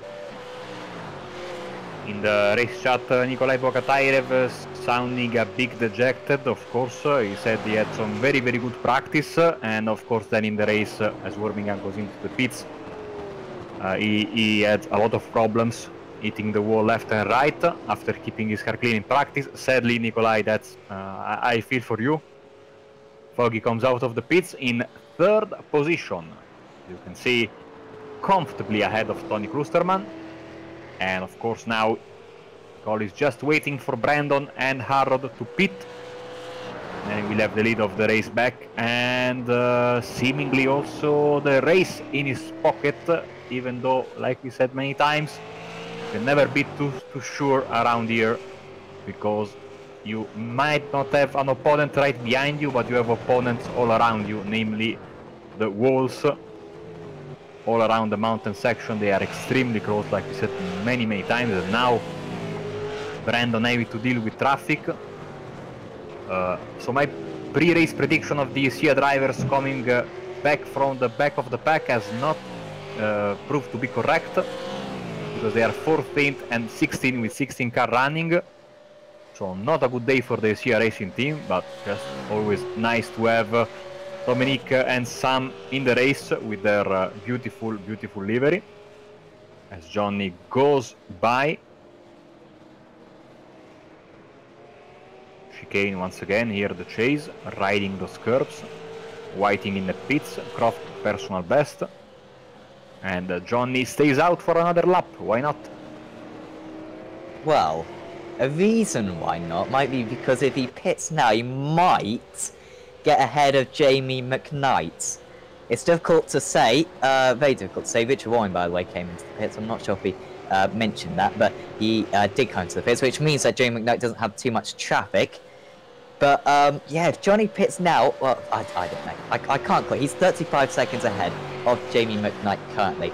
I'm not sure he would be ahead at this stage in the race. We'll have to wait and see till later on. But he might be able to get ahead, but that traffic did not help him too much for Brandon. Just did 2 minutes 6.8 compared to McKnight's 2 minutes 6.5, so similar lap times between the pair of them. And well, he's certainly got a chance at a podium in this race. If you were Pete Howard, maybe, Marco, would you maybe try the undercut on Johnny Brandon here, or just concentrate on your own race? I think Pete is quite happy with his position right now, and I mean, for a driver that is not fighting for the championship, I think, and that is of course I am speaking not oh man. Okay, so what was I about to say was that, you know, P2, P3 for a driver not in the hunt for the championship is, as we see a slower car there, is Glaskov. And I think this is the end of the road for him. Let's see the replay at the S's. Lost the car. That corner caught out many drivers today. So bouncing on the walls on the left, then on the right, doing some damage to both sides of his car, and I think that was all she wrote for Sergey in his race. So, going back to Pete Herrod, I think P2, P3 should be the same for him. A podium is always nice, especially when you are not a series regular. We'll see. Mass and Woodward battling at the beginning of the mountain section. Yeah, so Mass, well, we haven't seen him too much today, but after that early incident for him, he's come back very impressively, to be fair. Woodward, oh, actually, I say that, Mass has got to make an extra pit stop. He's got one more pit stop to make, most likely in the next couple of laps, whereas Woodward has made all the pit stops he needs to. So this one doesn't matter too much, it's just for pride. Mass is kind of racing against maybe Gary Croft, if he can really step it up. By the way, Nicole Foggy absolutely flying up there. Just did a 2-minute 4. First 2-minute 4 of the race. Only just a 2-minute 4. 2-minute 4.98 up there. Flashed up purple on my screen. He's set 2 purple sectors in that lap as well. So absolutely flying along. And well, he may as well just back off at this point. I think trouble for Mass. His name flashed in red. Oh man, he's in the barrier there. Coming out of Forest Elbow. Maybe he pushed a bit too much. We were talking about this. He is very fast but prone to mistakes. On the power too early, lost the car into the fence on the left side. And I think it's the end for him because he's out of fast repairs. Trying to get his car back into an upright position. And also O'Brien is in the pits. I think O'Brien went into the grass before going into the pits because his name flashed in red for quite a bit before he went into the pit lane. But I mean, if you have to go off the track, might as well do it right before you pit, no? So good for him, and he's out, and crucially in front of Alex Mas. Let's get the replay here. He may have cut the pit lane entry and actually picked up a pit lane penalty because he set a 32-second pit stop, and well, that's going to be it, I think, because yeah, well, if the spin wasn't enough for him, I think he lost 15 seconds because it should have been a much shorter pit stop, considering that he didn't have too much fuel to put into the car. Johnny Brandon is into the pits, and so this is very important for Johnny Brandon. Pete Howard stays out. We credit to Howard. My old saying of he must have fuel in his pockets, I think rings true there. And Johnny Brandon, well, where is he going to be? He's going to be behind Tony Klusman almost certainly. The question is, will he be ahead of Jamie McKnight? This is going to be a very short pit stop for Johnny Brandon. Remember, he was running up in second position earlier on. We expect about 15 seconds. He's been stationary for 10 seconds so far. Klusman should be able to pull ahead, but where is McKnight? Here is Brandon still on the jacks. McKnight is coming past now. Is Brandon back down? He is back down. 20 some pit stop. Jay McKnight is just going to be ahead though.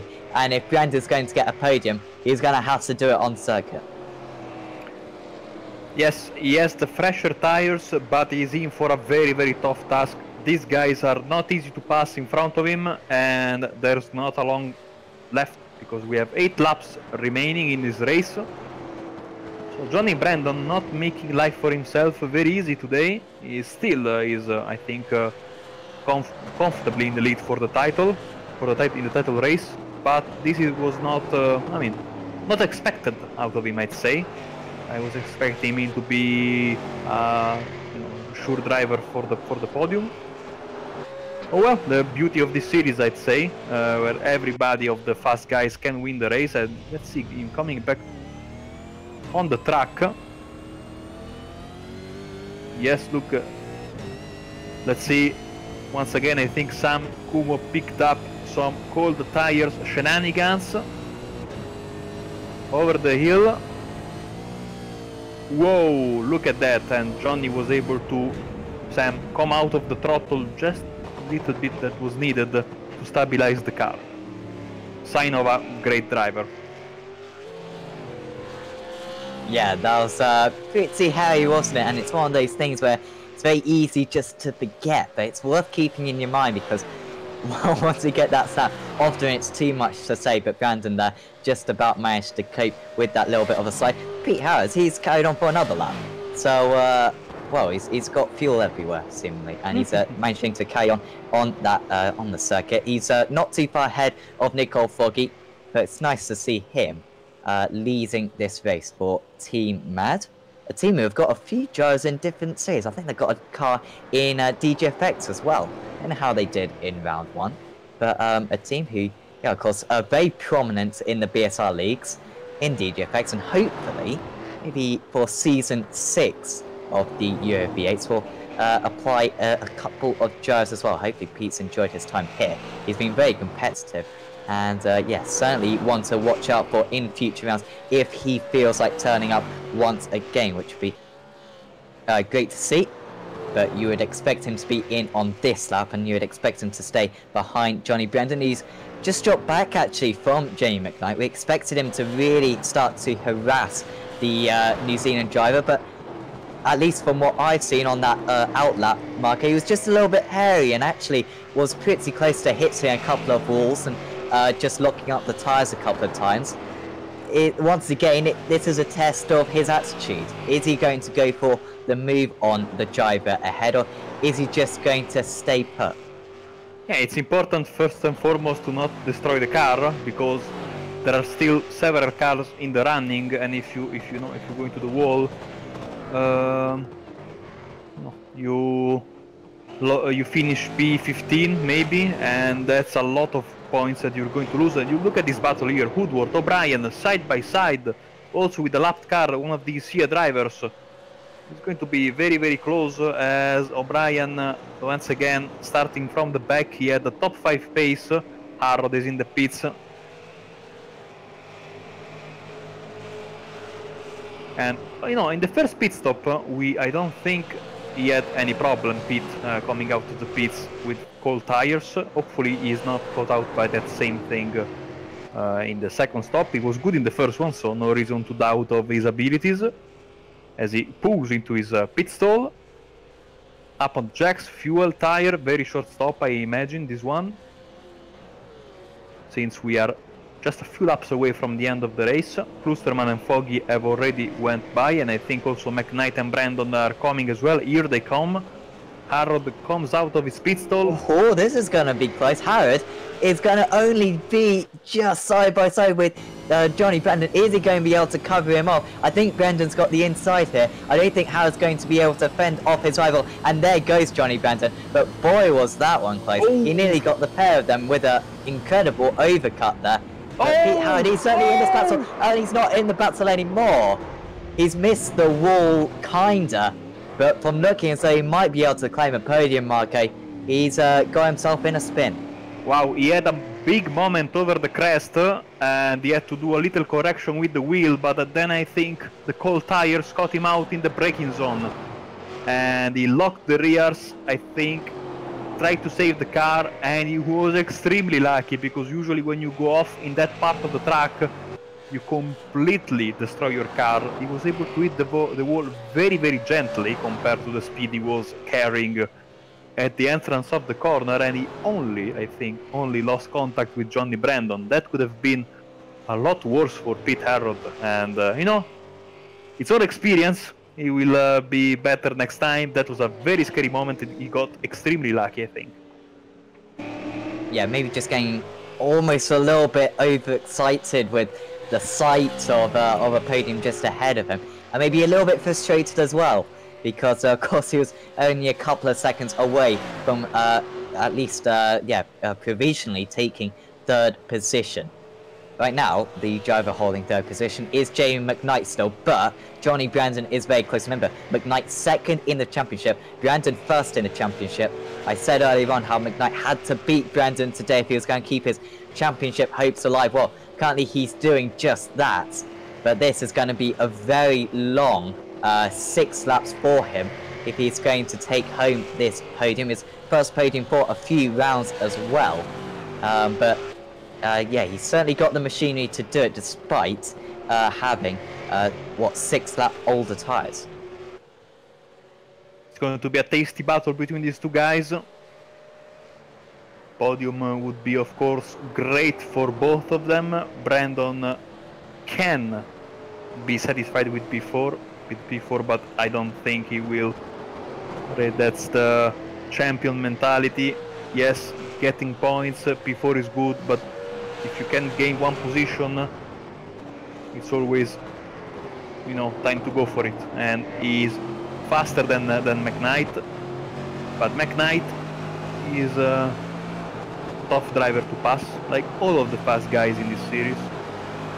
We see if Brandon needs to get a good run coming out of Forest Elbow as usual, and try to go for a move at the chase.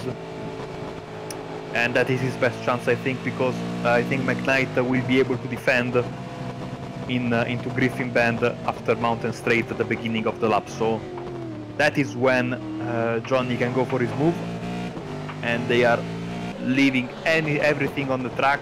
You see they are very, very close to the walls, risking every corner. Let's see the corner exit here, and I think Johnny had a good exit. Yeah, you want to be within about 0.4 of a second of the driver ahead if you're going to go for me.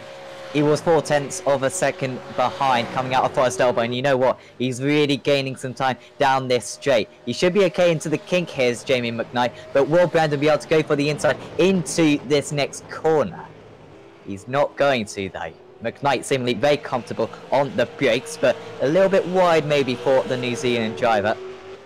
And, well, he's still 3.5 tenths clear. A little bit of traffic just ahead. We've seen that play a part with Johnny Brandon's move on Pete Harrod earlier on. And if it weren't for that move, he would maybe not be fighting for this position right now. And maybe he's going to be able to utilise that to his advantage. It's the 13 car just ahead. It's Clyde Whiting, who is the last driver who would want to get involved in an instant here. He might just do, though, as he gets on the brakes slightly.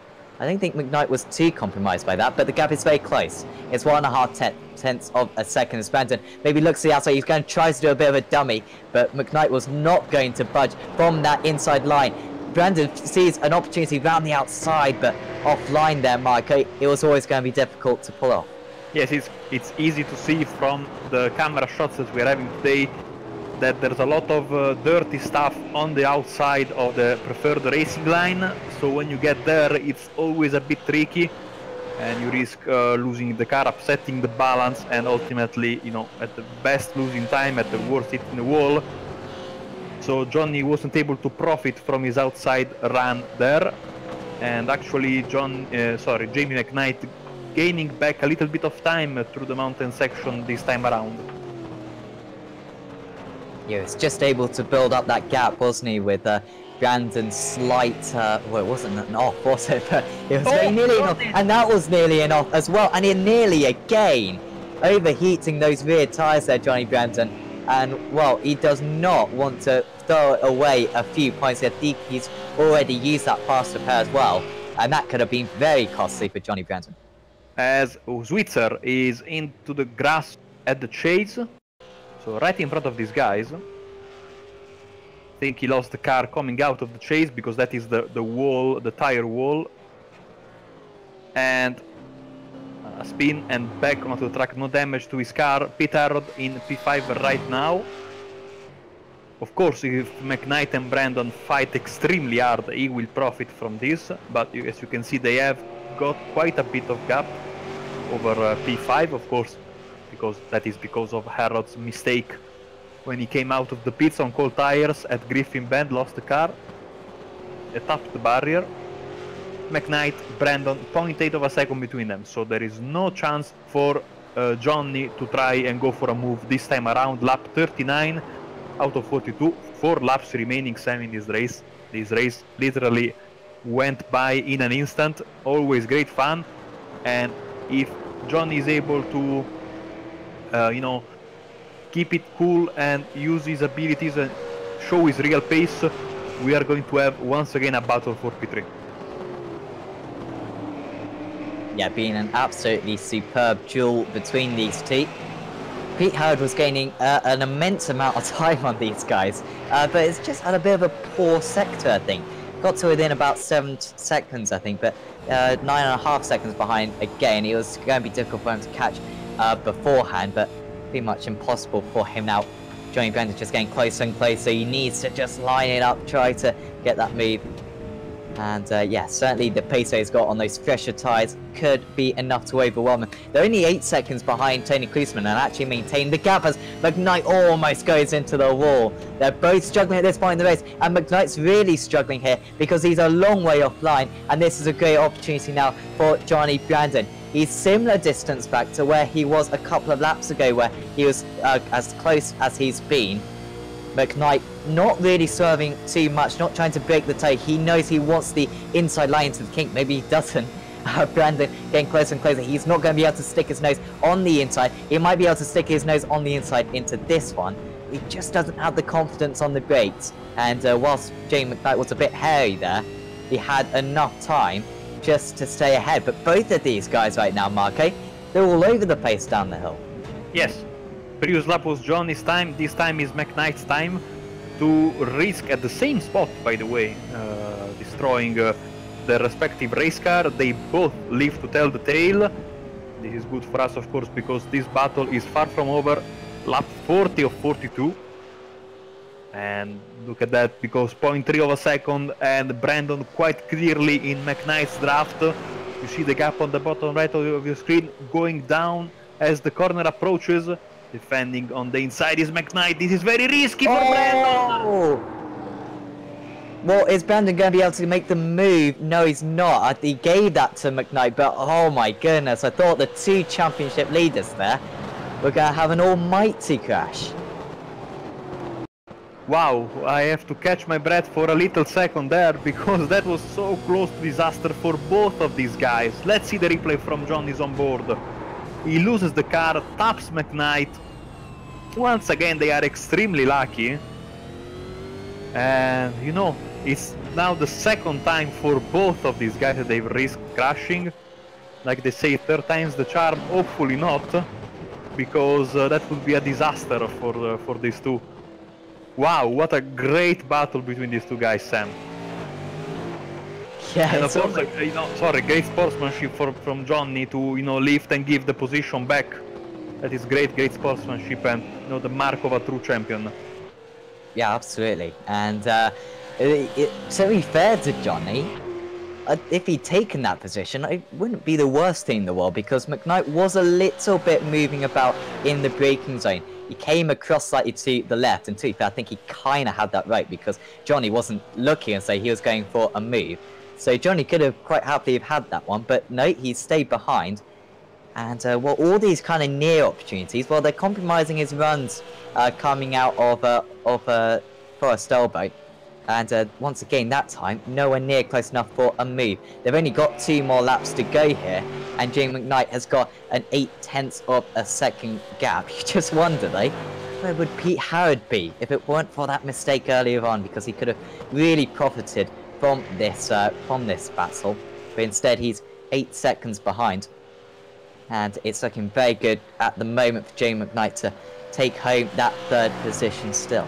Yeah, another question I'm asking is Brandon willing to risk once again his 4th spot, or is he happy, you know, with where he is? Now the gap suddenly goes down to 0.5 of a second, so maybe one last chance in the final lap, or maybe in this lap, if Johnny, you know, Johnny was able to close the gap quite a bit every time through this section, so if he can shave off a couple of tenths up the hill right now, he will be in line to try and go for a move once again after Forrest elbow into the chase, and look at that, 0.3 of a second. He hit the wall. Well, we keep on seeing him looking as though he's hitting the wall in that part, so that time he definitely did. I don't think it's caused too much damage, but he's on the absolute limit right now. Stream taking a slightly different line. He likes that line though. He can take a few different lines here. And Jamie McKnight, well, he just needs to try to nail the traction zone here, and Johnny Brandon getting a lot of understeer, just outbraking himself slightly.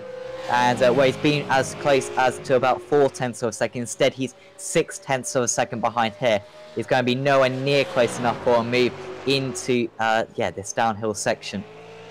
And so once again he's going to have to wait until the next lap, and the next lap will be the final lap, and the final lap is the lap that Nicole Foggy has just started, lap 42 of this race. And the XVR driver has pretty much dominated today, starting on the front row of the grid. King Klusman made a mistake which relinquished the lead for the Canadian, but since then Nicole Foggy has not given him an inch. But still, this battle is the one we need to watch. Jamie McKnight has only got to hang on for a couple more crucial corners, this one, and then coming out of first elbow. Brandon is going to be close once again. He's within 0.3 of a second. But will he be able to break as late as he did earlier on, where they so nearly crashed into each other just a couple of laps ago? That time he was a little bit more cautious, but he's still very close, you know, and he might be able to stick his nose on the inside. McKnight doesn't feel the need to defend, and in the end there wasn't one. So Johnny wants to go for it, and I love this fantastic show for us as the race is about to end. Foggy in the lead, Klusterman, McKnight and Brando, who will finish on the 3rd step of the podium and complete this fantastic trio. Oh, I mean, top 3 drivers are great, everyone is great. I mean, they... So Howard's got an issue out there. Oh dear! Well, that's it for Pete Howard. Wow! And, well, I can't see too much damage on that car, but it must be steering damage. He's clearly gone in at a bad angle. We should just though go back to Nicole Foggy, because he's only got a couple more corners to round, and he's leading this race comfortably. You can see how far ahead he is of the 2 championship leaders. Well, he could still be a championship leader. He's giving himself a chance. He's done everything he can do today, Nicole Foggy, and he's going to win here at Bathurst. And that is a fantastic win for Nicole Foggy. He likes this place. He won here in World GT, and he's won here in the KSW Painting Euro V8 Supercar Series. Tony Klusman, well, after the first few laps, it didn't look like he was going to get the 2nd place, but he's going to get it convincingly. He's going to finish in 2nd position. Well done to him. Johnny Brandon is close to Jamie McKnight, but he's not going to be close enough, because with 1 corner to go, McKnight is going to get a crucial 3rd position. He's keeping his hopes alive of this championship, and whilst they are very dim, there is a flicker of a light in this championship battle, with Johnny Brandon ending up in 4th position. What a fantastic race, as all the other drivers are coming to the start-finish line. Absolute heartbreak for Pete Harrod. I don't know what happened there, because he was already slow coming out of Griffin Bend, and then he was pointing in the wrong way a few meters after that, so all is up in the air about what happened. And he had a fantastic race. He will finish, I think, in P13 or 14, depending on if Switzer gets classified in front of him. what a fantastic battle, and great job to all the drivers, because they put on a fantastic show. What a great win for Nicole Foggy, of course. Dominating win, starting in second place. Very hard pass for the move there on Klusterman. I think very well deserved winner in the end. And you are right, I think he really lacks this place. Yeah, he made it look pretty simple in the end. He pulled off a very impressive strategy, I must say. It was the perfect strategy, I'd say, because he could have easily done kind of what Brandon did, where he stayed out for long periods, had a long first and second stint, but instead he covered off those potential undercuts from Tony Klinsmann. I think that was absolutely crucial. The fact they had more pace than anyone else out there also did not harm him whatsoever. And we can now go through the final results. Nicole Foggy takes away the race victory, and that's his best race victory undoubtedly of the season, ahead of Tony Klinsmann. 21 seconds in the end clear, and Klinsmann will be absolutely delighted with that. Perfect strategy from him, I must say. Remember, he was running behind Brandon and Harrod at one point, but he went for the undercut and he had the pace to back it up as well. Jamie McKnight finishes in third position, pretty much the best he could have done out there today. Johnny Brandon in fourth, he gave it a go to get the podium, but in the end was just too didn't quite have the pace to overhaul Jamie, and was half a minute behind his teammate in the end. Maybe a small turn of momentum within the XVR team in this series, at least. Richard Warmium, 1 minute 20 off the lead. He won't care though, because he managed to hold off Brenton O'Brien. He started from 19th on the grid. Great drive through the field for him. Anthony Woodward was a very solid 7th place, although they dropped back a little bit in the closing stages. 2 minutes off the lead in the end. Katie Taranto, well done to her. 8th place, and I think that's one of her best ever results in this series. If it weren't for getting caught up in a bit of a pile-up, which was through no fault of her own, she could have well finished 1 place higher in the end. Pete Harrod, with that crash, ends up P9. So not too bad at all for Pete Harrod, ahead of Guy Croft in 10th. And apparently Pete Harrod was actually out of fuel. That was the issue that he had. He was running a few slow laps prior to that. So, yeah, well, he underfueled that car at that final pit stop. Guy Croft in 10th place. Then it's Clyde Whiting in 11th. Dominic Sori and Samuel Buzan, the two ASEA Racing drivers, in 12th and 13th. Then it's Bill Switzer, Sergei Glasgow 5 laps down, Alex Mass 6 laps down. Then it was Nikolai Bogotayev and Peter Bingham, 21 laps down each. Michael Frost, 24 laps down. Sergei Verge Poyete, 34 laps down. Then it was Adam McKnight, 39 laps down. And Dave Janssen, unfortunately, did not take the start. Would just also like to say, thanks for everyone who's tuned in. We got a fantastic amount of likes. I think we got 11 likes. 12. And considering that there was only 12, sorry. 12. I'm only seeing 11. But we'll say 12. Considering there was only about 12 people watching at any one time, clearly, I'm saying percentage-wise, very impressive, that broadcast. So thanks, guys, for all your support. And if you haven't already, of course, subscribe to the channel, like our Facebook page as well.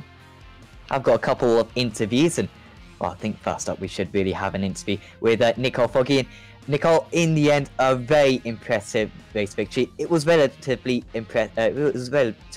comfortable in the end as well. You seem to like this place after your win in World GT round here as well. It was up. Yeah, I really like Bathurst. I seem to like the tracks that are closed in and pretty they're not flat. There are a lot of undulations and stuff, and sort of maybe street tracks or something. I really like Detroit as well, but yeah, it was good. I did a bit more practice than usual for this one, which helped, I think. Yeah, I'm not sure what I was trying to look back at the replay, but it doesn't go that far back. I was trying to see what happened between me and Tony. I didn't realize we'd made contact at the kink until I got back on the straight again, and I saw at the top of my screen the car contact green text. So I'm not sure if I went wide, or I don't know what you guys thought. I wasn't quite sure. I think there may be a bit of netcode or something. But I think it was certainly a fair move from your kind of position. Certainly, I don't think there was too much you could have done. But that was really the turning point in the race, wasn't it? Because Tony had some great pace out there, didn't he? And had a pretty good strategy as well. If it weren't for that move when you pulled it off, it could have been a little bit difficult to maybe get it done elsewhere during the race, but you kind of got it done, and after that you pulled away from the rest of the field very impressively in that first stint. Yeah, I think it was going to be tough. I still don't have a lot of confidence in these cars, but I definitely a lot more confidence here. So I was going to try push for a move. That's kind of where I started pushing, but then that happened, a bit disappointing. But was looking forward to see if I could actually hold it around the outside of the net, the bottom corner, left-hander. But it seems to happen quite a lot between me and Tony. Yeah, I don't know if it's the net code. You know, just that it exaggerates sort of any incidents that happen, and then it kind of, you know, it kind of ruins the race, which is a bit annoying. But yeah, happy to win. Would have been better if there'd been a battle and stuff like that. Yeah, certainly. But 350 points in the bag. I'm going to ask you the really annoying championship questions, but of course your teammate, Johnny Branton, in 4th position in this race. You've made up, I'm not quite sure, but about 60 points, I think, in that race, or 50 points or something. So you've brought yourself slightly into contention, despite being quite a while back anyway, going into this race. Have you got any thoughts towards that right now?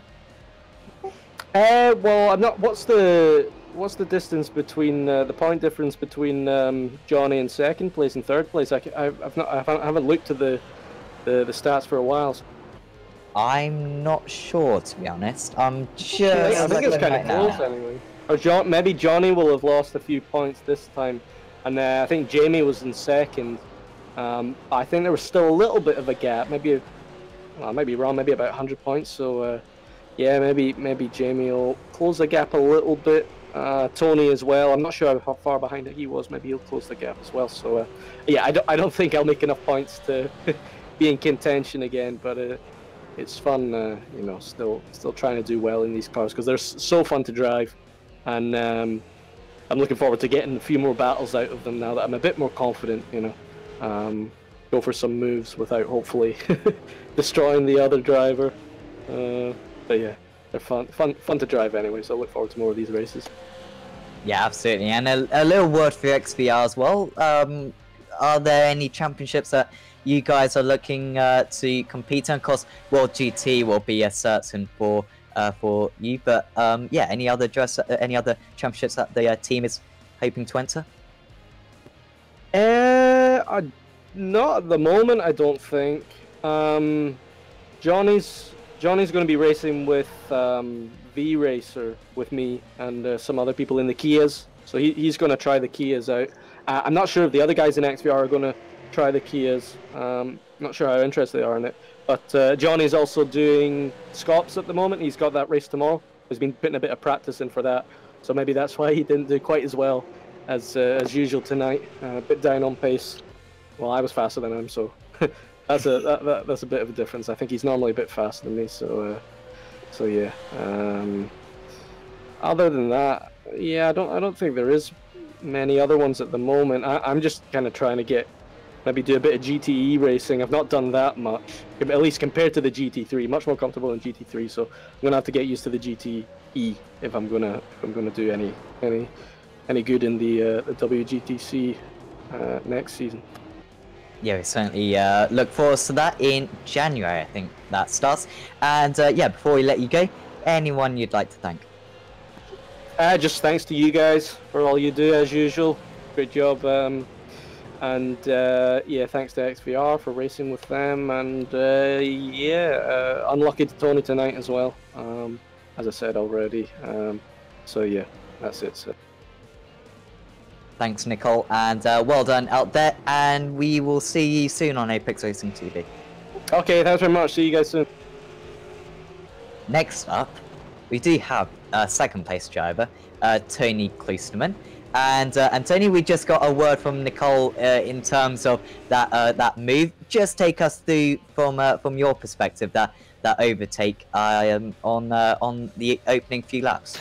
Yeah, I got some damage on the first lap. My Oculus stuttered for a second, and then I hit the wall on both sides of the car at the cutting. So had damage, and I was trying to hold him off. I knew that a pass was inevitable, and he made a legitimate move. We had a little bit of contact. I'm not sure if it was net code or either one of us maybe just could have given a little bit more room, but you know, it was a racing incident. Nickel had fantastic pace today, and congratulations to him for the win. Yeah, we did just see it back on the broadcast, and there was quite a bit of netcode. There was a few inches between you guys. There certainly would not have been contact if there wasn't netcode, so just really unlucky in the end, but you did well to recover from that, to be fair, and that strategy in the end was absolutely perfect, considering that considering the position you were in. You kind of had to do something a little bit different. You had to go for the undercut, and it brought you a couple of positions in the end. Yeah, on the I just nursed it to lap 12 and got my fast repair, and I was able to make up some time during that pit stop. But on the last one, Nickel was just flat out faster than everybody else.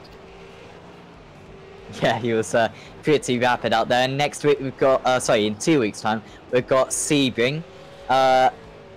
In a way, kind of similar to this circuit. It's not really similar to this, so of course that circuit is very much flat, unlike this. But yeah, it's certainly going to be a unique circuit for you guys. Any thoughts about that? Yeah, different track surface there with a lot of concrete, so it's a difficult track. Never really found my rhythm of that track, so be interesting to see how things go. Yeah, definitely. And before we let you go, any shout-outs you'd like to give? Simability, Never Quit Racing. I believe Phantom 71 sponsored this race this week, and KSW Painting for sponsoring the series. You guys always do a great job. Thank you very much. Thanks, Tony, and we'll see you in a fortnight's time. Take care, guys. Yeah, apologies for that, Phantom 71. Thanks for sponsoring this this broadcast. And yeah, we should be giving you some more promotion, but apologies for that. Final interview, I think, will be Jensen O'Brien. And Jensen, first question I've got to ask you, what happened in qualifying? Because you started from 19th position, didn't set a qualifying time. It made the race a bit more interesting, though, I guess. Well, for us, good morning, Sam, Marco. It was 4 o'clock in the morning, Sammy. Come on. I was so tired. The coffee's still kicking in. I had just woken up, and it was just like, just had to wrap my head around a few things, and yeah, it wasn't ideal, I have to say, but yeah, it doesn't matter. It was a good fun race. Started at the back, and yeah, it's a good track. Yeah, there's plenty of passing opportunities here, isn't there? So you can still have a good fun. Ugh, God, I'm still tired. Good fun, and yeah, have a good race. Wow, that's bad. Well, yeah, it was very good. Then I must say, out of everyone, you seem to have one of the cleanest cars by the end of the race. Was that something that you were really focusing on, just keeping the car clean, waiting, for instance, for the drivers ahead, and just making sure that you weren't in the incident yourself? Didn't use any quick repairs either, so I was happy with that. Well, I did a really stupid pit entry, my second pit. I'm not sure whether you caught that on camera playing. Yes, hopefully, no, you we didn't. did. But yep. Damn, that was just, yeah. Wasn't pretty, was it? Well, to be honest, that's the only time I really made a mistake. Pretty serious mistake, but these things happen. I don't know, probably just, I've done a few laps here, let's be honest, and I find that the cars don't go as fast if you hit a wall, so try and stay away from them generally. Well, if you hit it in the right way, I imagine it can go a little bit faster. But also, you know, hopefully you'll be back in 2 weeks' time. Sure, you will be at Sebring. Already had a word from Tony about how he feels about that circuit. Yeah, any thoughts from your point of view? What did Tony say? Was he positive or negative? He was he said that it wasn't his type of circuit, the classic, if I don't win there, then it's because it's the circuit, not myself. So you might want to use that as well. Well, I'll say if I don't win because it's due to a complete lack of talent, so that's generally my excuse. Okay, but yeah. I'm also, yeah, look, Sebring's okay. It's certainly better than Laguna. Look, yeah, I don't mind Sebring. takes a lot of practice, though. I just don't get that opportunity as much as I used to, but it should be a good race. It should be a good race, and again, plenty of chances to pass there, so yeah, no doubt the quick guys will still be at the front, and the slower guys, mid guys will still be in their position. It's just a matter of mixing it up a little bit, but yeah, it's a good track. Yeah, definitely. And before we let you go, any shout-outs you'd like to give? Big congrats to the podium for this race. Also to our primary sponsors Logitech G and SpeedCafe.com. Also Apex Racing UK TV.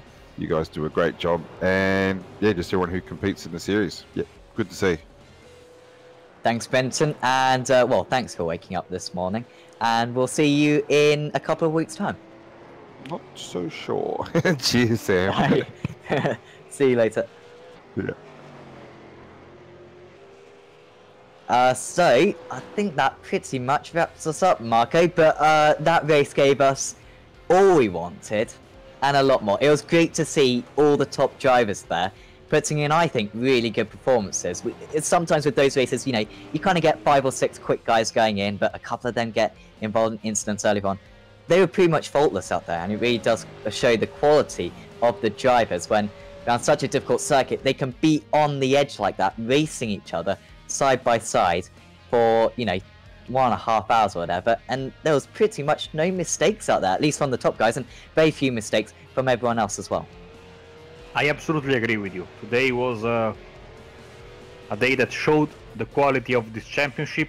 The drivers are fantastic, and it was a great battle through and through, and I agree with what everyone said. I mean, Foggy had the best pace of them all, and he was rewarded quite, you know, rightfully with the race win. And of course, I think also in 2 weeks it's going to be a great race at Sebring. That track is so unique, very, very bumpy, that is going to pose a lot of problems for these guys, because, you know, it is tough to deal with bumps with this car.